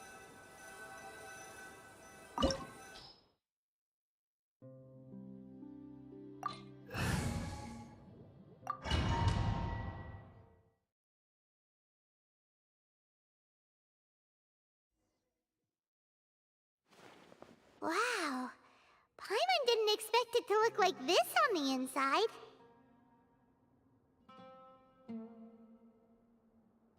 They should all be holed up in here. Don't know how many people they've got left, though.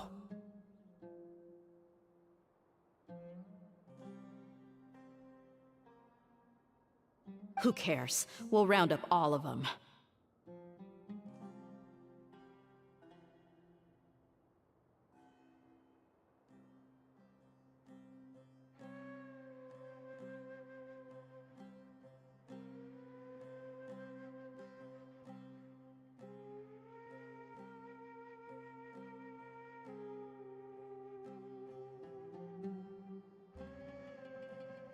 Still, we should be careful. Even if they've only got one shot left, it could still take us out.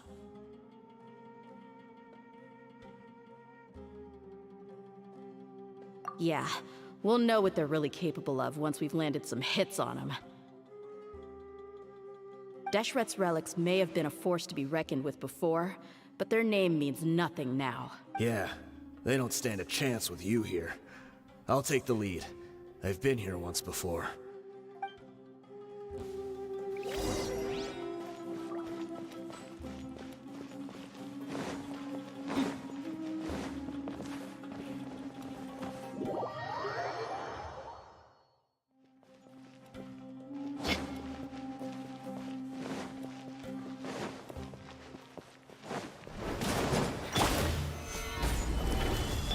Everyone hold hands. Our bond is strong. Look alive. Hi.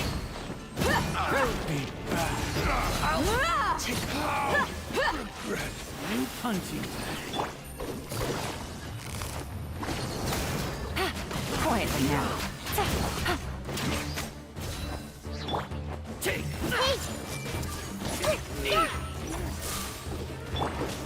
Stabilize. I will have order.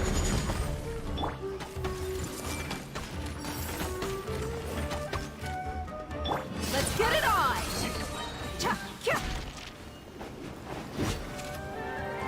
Gloves off!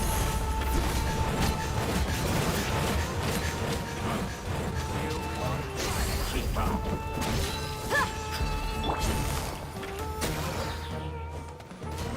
No more tricks up your sleeve. Busted. Gather. I'm getting sick. I see everything. I'll settle this. Here comes the catch. This way, follow me. We're almost there. Wait!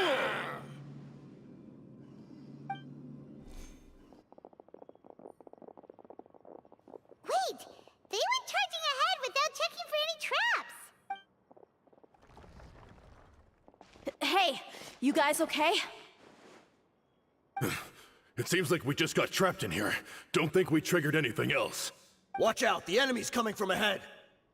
Well, now that things have come to this, seems we'll have to fight our way through. Don't worry about us. We knew something like this could happen. Go and take a look around. There could still be another way through. Let's go! We can't let the boss stab. Let's check if there's another way! The sooner we can make it through to help them, the better. Let's see.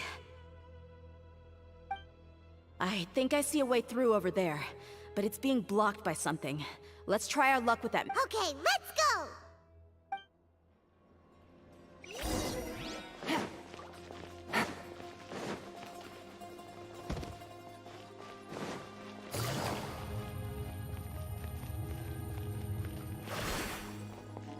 Take it easy.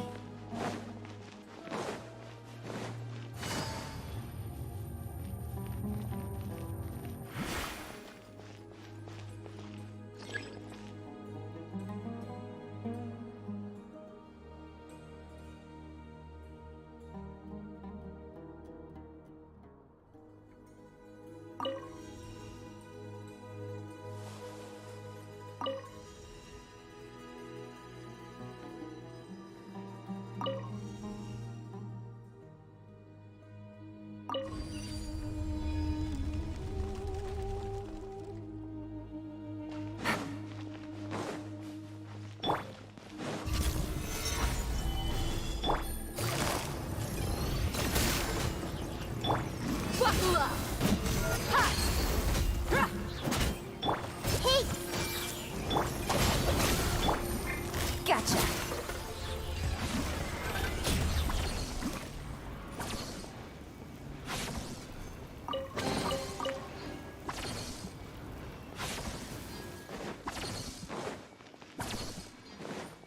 Another mechanism like the one before, but this one's being blocked off in the middle. We just need to adjust it a little.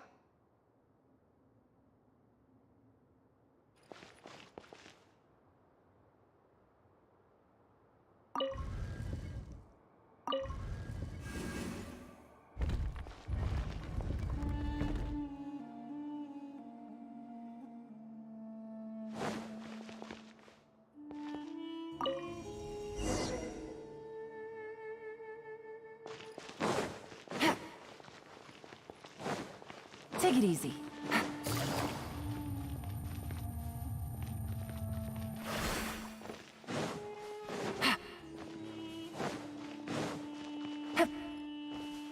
Take it easy.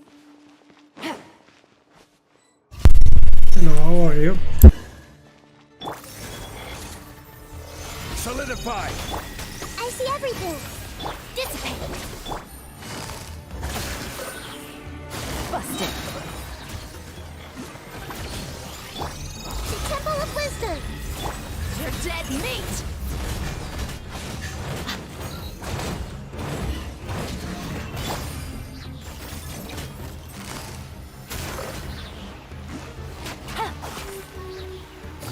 Quietly now.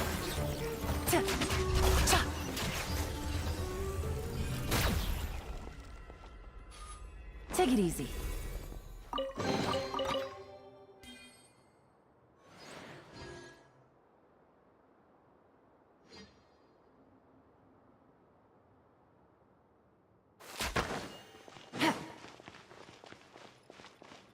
Take it easy. Gather! This is order!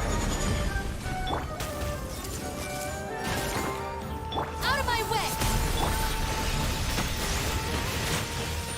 Gotcha. Game's up. Run's over. Quietly now.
I wasn't expecting anyone to make it through from the other side. But as a desert dweller, I suppose we should be used to our folks defying all expectations. Don't waste your breath. You have nowhere to run. Run? Had I wanted to run, I would have fled 1,000 times already. I witnessed the golden age of Deshret's relics. Even if I could leave this place behind, all that awaits me now are endless days of humiliation and ruin. Even now, my brothers and I still believe in one thing. The greatest should never live to remember their fall. So you want to go out in a blaze of glory? Let us draw our weapons! We will show them the true power King Deshret bestowed upon his They are but two, while we hold within ourselves the entirety of the relic's glory. We one! Charge! Eliminate them! Sharing my knowledge. Stand with me. I'll be back. Here comes the catch. Don't think that you won. We're just getting started. Gotcha! Will!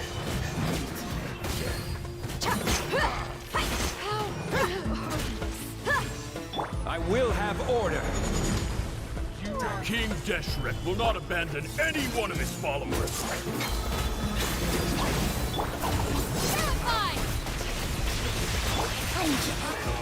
Brothers! This is where we prove our faith.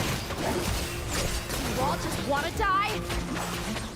None of us plan to leave this place alive! Where do you think you're going? But we'll meet again. The commander has finally fallen. But they're still coming at us! This place is like a gladiator's ring. They just keep coming no matter how many we beat! Yes! Keep fighting! There's no need to fear, and no need to back down! This is our last stand! When the next wave comes, try to draw away their attacks. I'm going to see if I can take out that high platform.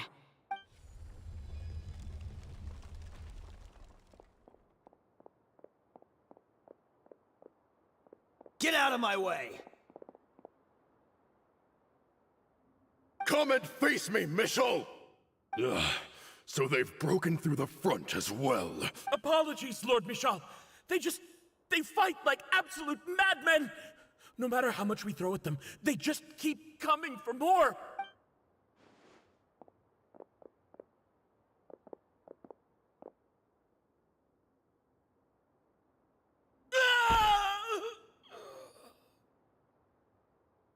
So, it would seem like this is the end. Time to pay for everything you've done, Michel. You think I would give you that opportunity? I will be buried in the sand, alongside all the rest of our fading glory. Hey, wait!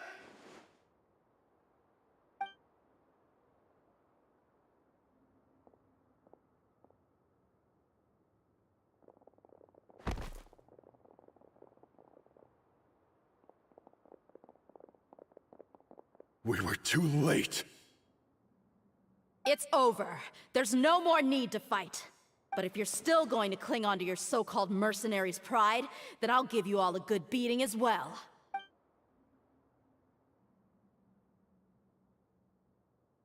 Hey, Dehya! I found the mechanism. I'll get you all back up here right away. Let's go.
Who are you filthy rats? And why are you always pestering us? You call yourself a member of the infamous Deshret's relics, and you still can't even tell who's made it all the way to your headquarters? Who knows what intent a bunch of rats may have? We try to catch a couple, and you all just show up on the other side instead. How are we supposed to figure out what you're after? Hey, have you ever heard of a man by the name of Kusela? Why would I know? It's not like I'm in charge or anything. This is your last chance to talk.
Hey, I said I don't know anything. I'm just an average member here. I'm telling the truth. If you're here to find someone, why don't you look through the records yourselves? Who can remember every name and face with so many people coming in and out every day? The irony. His life became a light for so many, yet to others, it wasn't even worth remembering. Where's the records room? Answer! It's right over there. All the files are in there. You can go through them as much as you want. It's not like any of them still matter anyway. I mean the old records room. The old records room? You mean the one that got burned down? Kusela. Ah, yeah, I remember him now. The guy who could hardly walk. Watch your mouth. That's our boss you're talking about.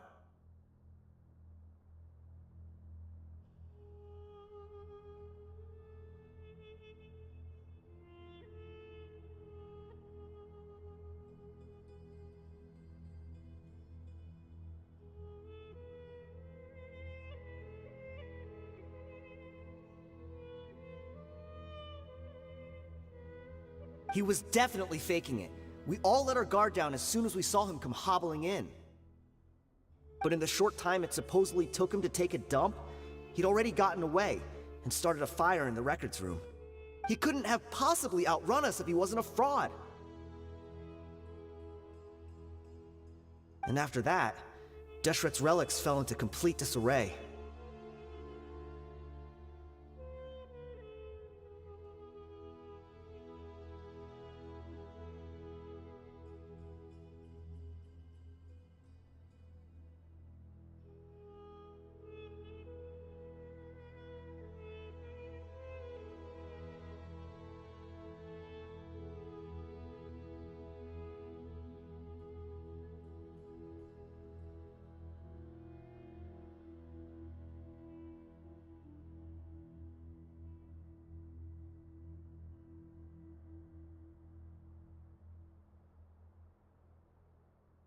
Stop wasting our time.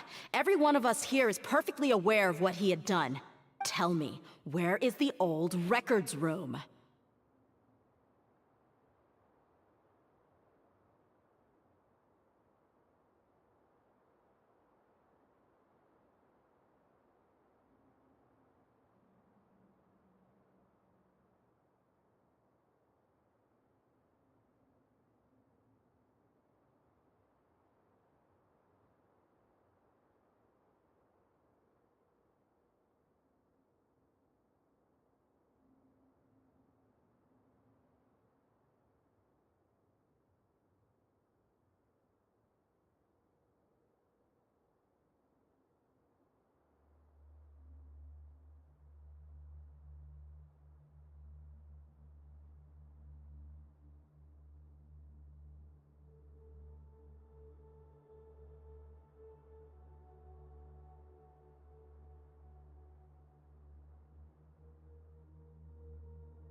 It's just over there.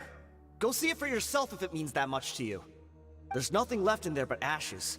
No human could ever survive that kind of inferno. Bashar, Tikriti, let's go. We'll leave the others here to guard these guys. Spare them no mercy if they try anything.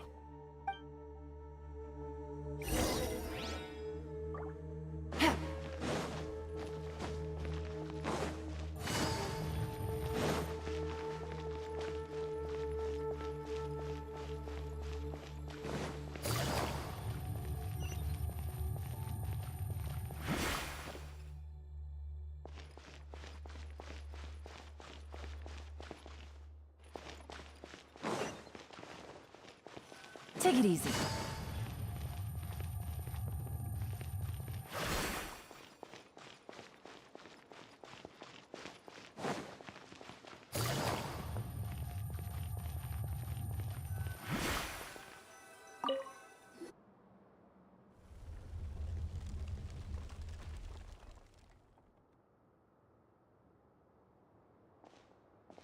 So, this was his final destination. How did he do it? Getting past all the guards with a limp and sneaking in here to start a fire? If he was nimble enough to do that, then he must have been able to get out of here after starting the fire, right? Dehya. I'm sorry. I know it's just wishful thinking. Let's look around. Maybe we can find something that's been left behind.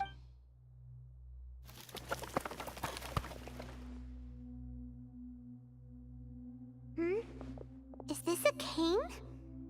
It must be the one that Dehya's father used. Kusela. Thanks for everything, boss. We're fortunate to somehow find that cane after that fire. Let's split up and look around some more. What if something else has been left behind? But what else could survive a fire like that? Huh?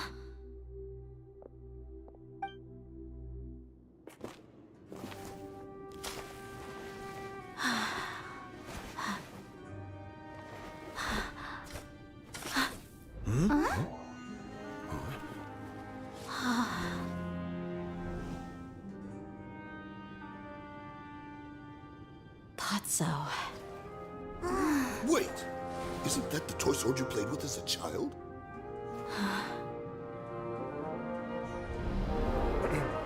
The dragon is no more, for Princess Dehya has slain it.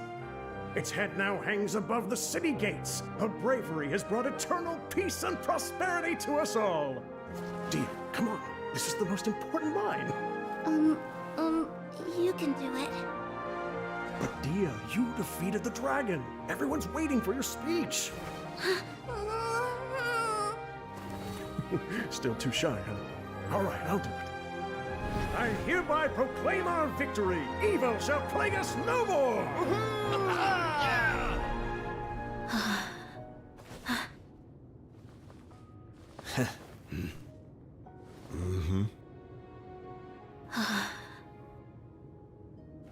I hereby proclaim our victory.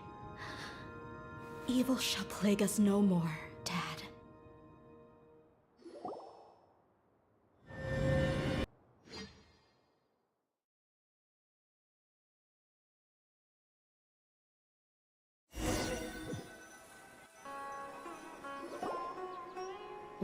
What's this?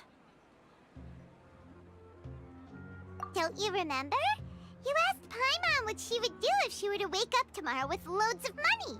And Paimon said that she would get boatloads of tasty snacks. You looked super confused at the time, but said it was an adorable thing to say. These opportunities don't come by often. So today, Paimon's gonna treat you to a special crash course on Paimon's life philosophy.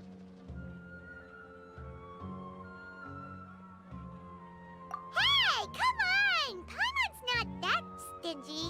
Anyway, the point is that you should eat to your heart's content. You'll feel better for sure once you've gotten something in your tummy. Dunyarzad will also be here shortly. She's already heard that we're back. Aw, thanks you two. Honestly, this is very unlike me. I just had a lot on my mind on our way back, so I didn't know what to say. My chest was filled with all kinds of intense emotions. They just shook me even more than all the feelings we've shared during our previous adventures. But when everything came to an end, those emotions also vanished without a trace, and I was left feeling more empty than ever before. It was as if I'd lost the thing that was most important to me. Yeah, you're right. To many mercenaries, Mora is the most important thing in the world. But perhaps to us, it's the most worthless thing of all.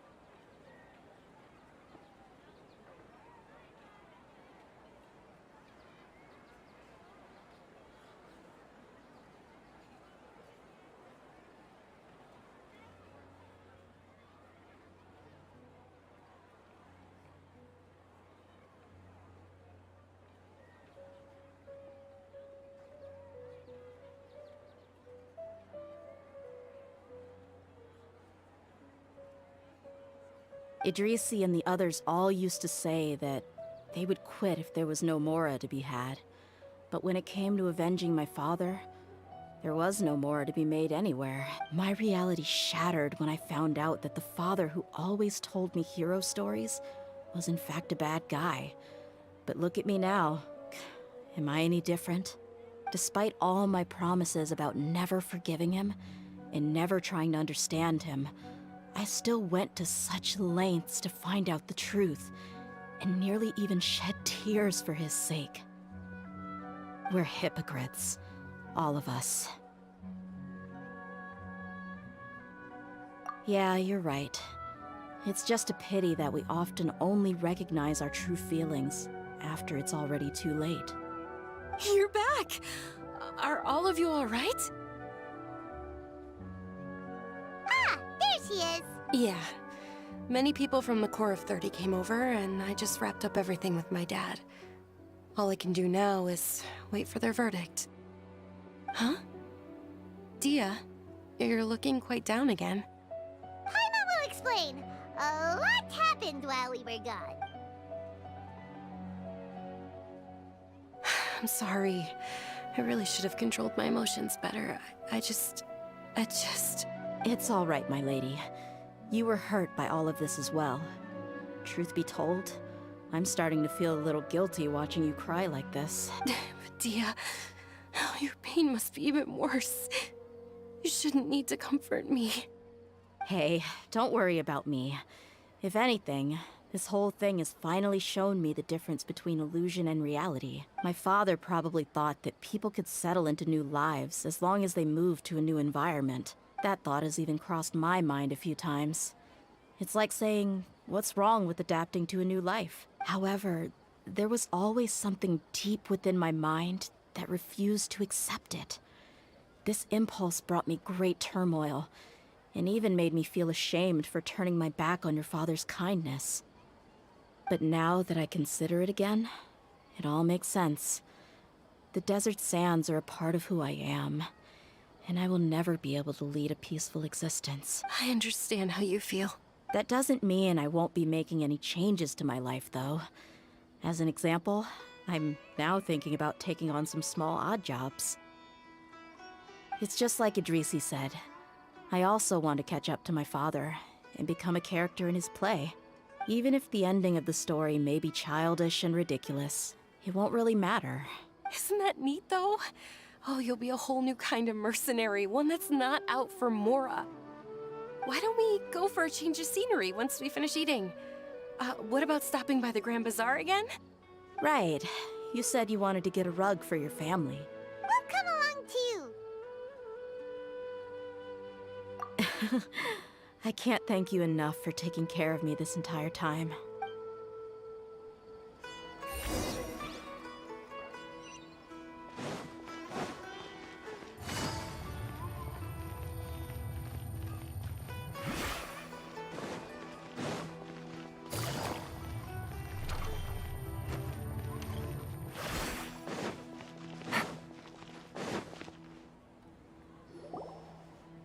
this rug here is quite something. The craftsmanship is exquisite, and the fabric is also of high quality. Ah, here you are. Finally, I found you. Hey! Aren't you that mercenary who bit his tongue? You can still talk? Wait, are you here to take revenge on us? What are you talking about? Do I look like I could take you all in a fight? I just came here to give you something. I'll be on my way to give myself up to the Corps after this. Once I woke up, I hurried to the Khan Al-Ahmar's camp, hoping to alert them to your presence. But when I got there, I found no one except the members who were still too injured to move. Ah, so you probably got there after us. Yeah, they told me that they had exacted their revenge, and everyone had turned themselves in to the authorities. Even that last camp was not going to last for much longer. I had joined the cause to repay an old favor from Kusela. Now that everyone's already turned themselves in, I might as well do the same. One of the injured members gave this box to me, and told me that it contained some of the old man's last possessions. Everything left in the camp will get confiscated, so I figured I should get this to you before the Corps could get their hands on it. Thank you. No worries. We are all just living our own truths. There's no need to comment or judge anyone for it. So this box contains everything that Dehya's father left behind. Huh. It feels lighter than expected. Well, back in the day, the first thing he did with any Mora was spend it on things like drinks and meat. But let's see what's inside. What's this? It's just a bunch of junk. Ugh, it kinda stinks. Perhaps it's just been left unopened for too long. A handwritten copy of a storybook. The paper's already yellowed, and it looks like it's about to fall apart. It was against the Academia's rules to possess books for personal use. If he was going to break that rule, he could have at least copied something useful. That probably means this was really important to him. And here are a few bags of children's snacks. The packaging's completely deteriorated. Maybe that's where the smell was coming from. Did he get those for you? Yeah, but here's the thing, though. Even when I was a child, I was never a fan of these kinds of snacks. He'd always say that he got them for me, but in the end, he always ate more than I ever did. Who even leaves snacks in a box like this anyway? Isn't that just common sense? Forget it. Let me see what else is in here. A razor, some buttons, some round iron tiles, a wooden toy puppet, a wool scarf, which from the looks of it probably belonged to a woman, and a hair clip? Why are these things here? I'm suddenly feeling a little scared. I'm sorry, my lady, but this is just the kind of man he was. He probably saw this box as some kind of personal trash heap and dumped any and everything in there. 2 empty liquor bottles. Tell me, you guys, are these the kinds of things that a normal person would leave behind? Huh? There's something in the bottle! Oh, you're right. All right, I got it out. It seems to be a piece of paper with some writing on it. The bottom part's all damaged from moisture, though. Let's hope the writing didn't smudge. I was suddenly seized with an urge to write a letter after finishing this bottle. I just folded it up and left it in the bottle, though. If I end up forgetting about it, it won't really matter. To Dehya. It's a letter from... It's all right. I'll just read it out. If he went to the trouble of writing a letter, there must have been some important things that he wanted to say. Or at least record down. My condition's becoming worse and worse. Can't even walk without a cane anymore, much less go out and have fun. Guess I don't have many days left. If you're reading this letter, then I suppose I'm already long gone. You were adorable as a baby. Everyone loved you. And regardless of whether you were crying or laughing, everyone enjoyed having you in the group. But once you grew a bit older, you were no longer nearly as happy or cute. It's probably Idrisi's fault. He was never up to any good. Can you believe this guy? He can point the finger at himself. Anyway, back to the point. To summarize, I'm writing this so you would know not to feel sad for me, even if you end up finding out the truth. The reason being that I was never your father to begin with. Wait, what? Surely, he must be joking, right? I don't know. I was quite formidable when I was young, and 100 times cooler than some so-called flame main. Really felt like the whole world was under my feet. With just a teeny tiny bit of effort, I felt I could rule over the entire desert. But as fate would have it, I went out into the desert for a drink one day, and discovered a baby in the sands. It was you. You were just lying there, small and helpless. You were so tiny that if the wind blew for just a little while longer, you would have been buried forever. But your cries were so loud they made my head hurt. Now that I think of it, you really were a bundle of energy. Sounds like he's serious. I told Idrisi and the others that I had slipped up with a woman while out and about. None of them even doubted me. I'm sorry that I had to lie to them for so long, but I really had no other choice. I was their most esteemed leader, after all. It's not like I could just tell them that I suddenly wanted to play at being a father. At this rate, I'll puke up all the liquor I just drank from this bottle.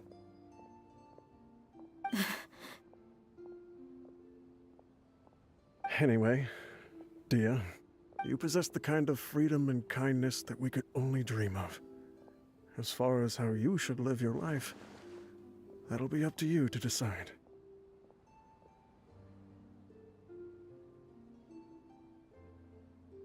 That's the end of the letter.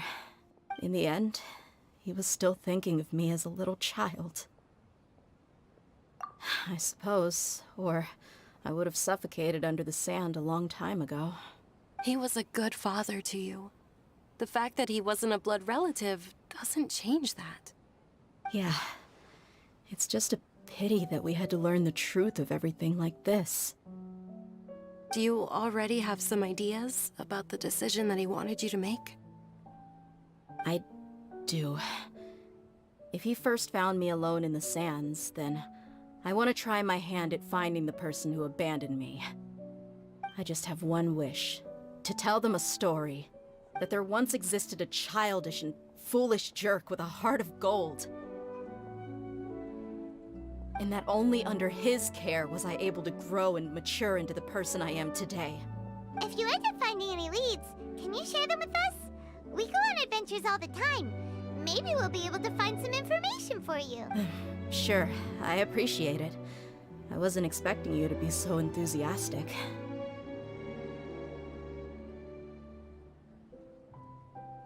I'll help too. Thank you. All of you. Thank you so much. My life has certainly had its twists and turns, but I've always considered myself lucky, because no matter where I've gone, I've always been surrounded by incredible kindness.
Stabilize!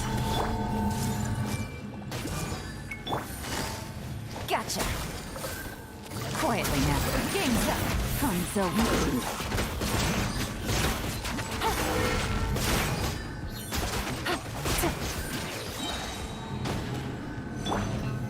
Solidify!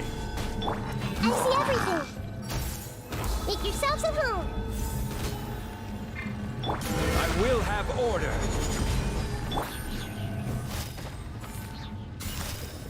Gotcha. Things are about to get dicey. Ah!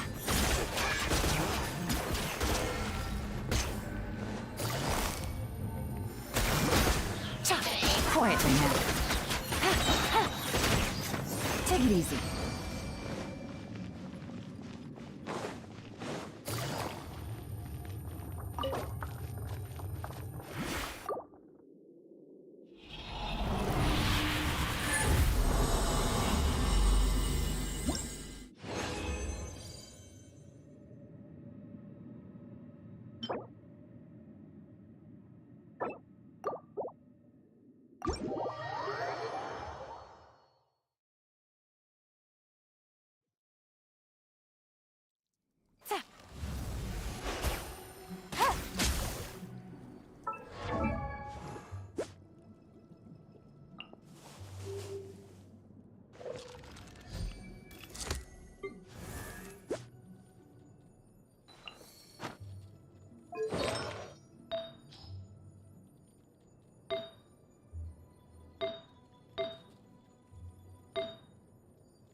This realm...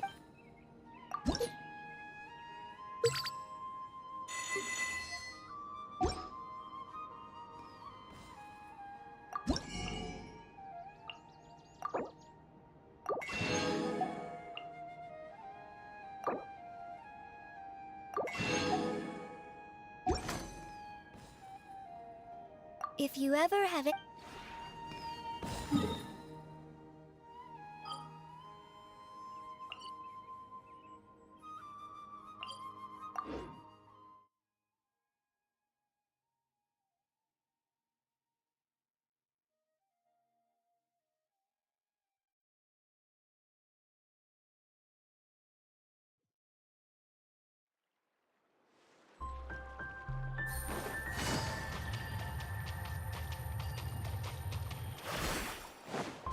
Take it easy.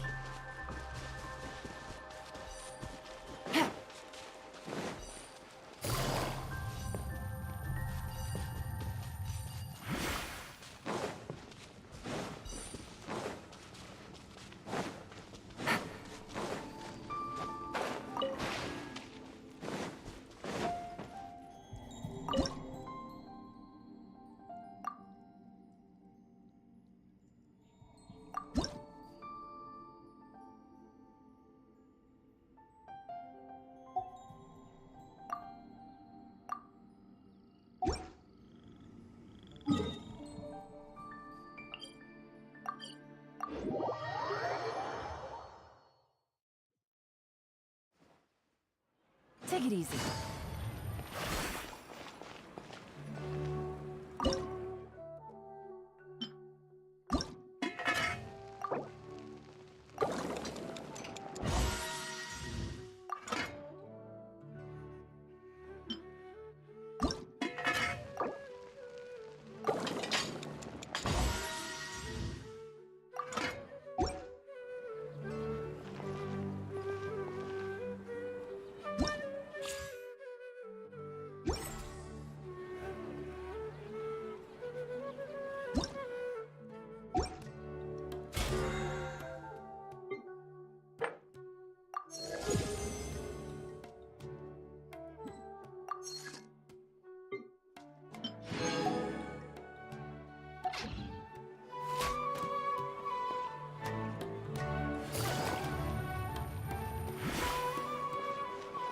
Hey!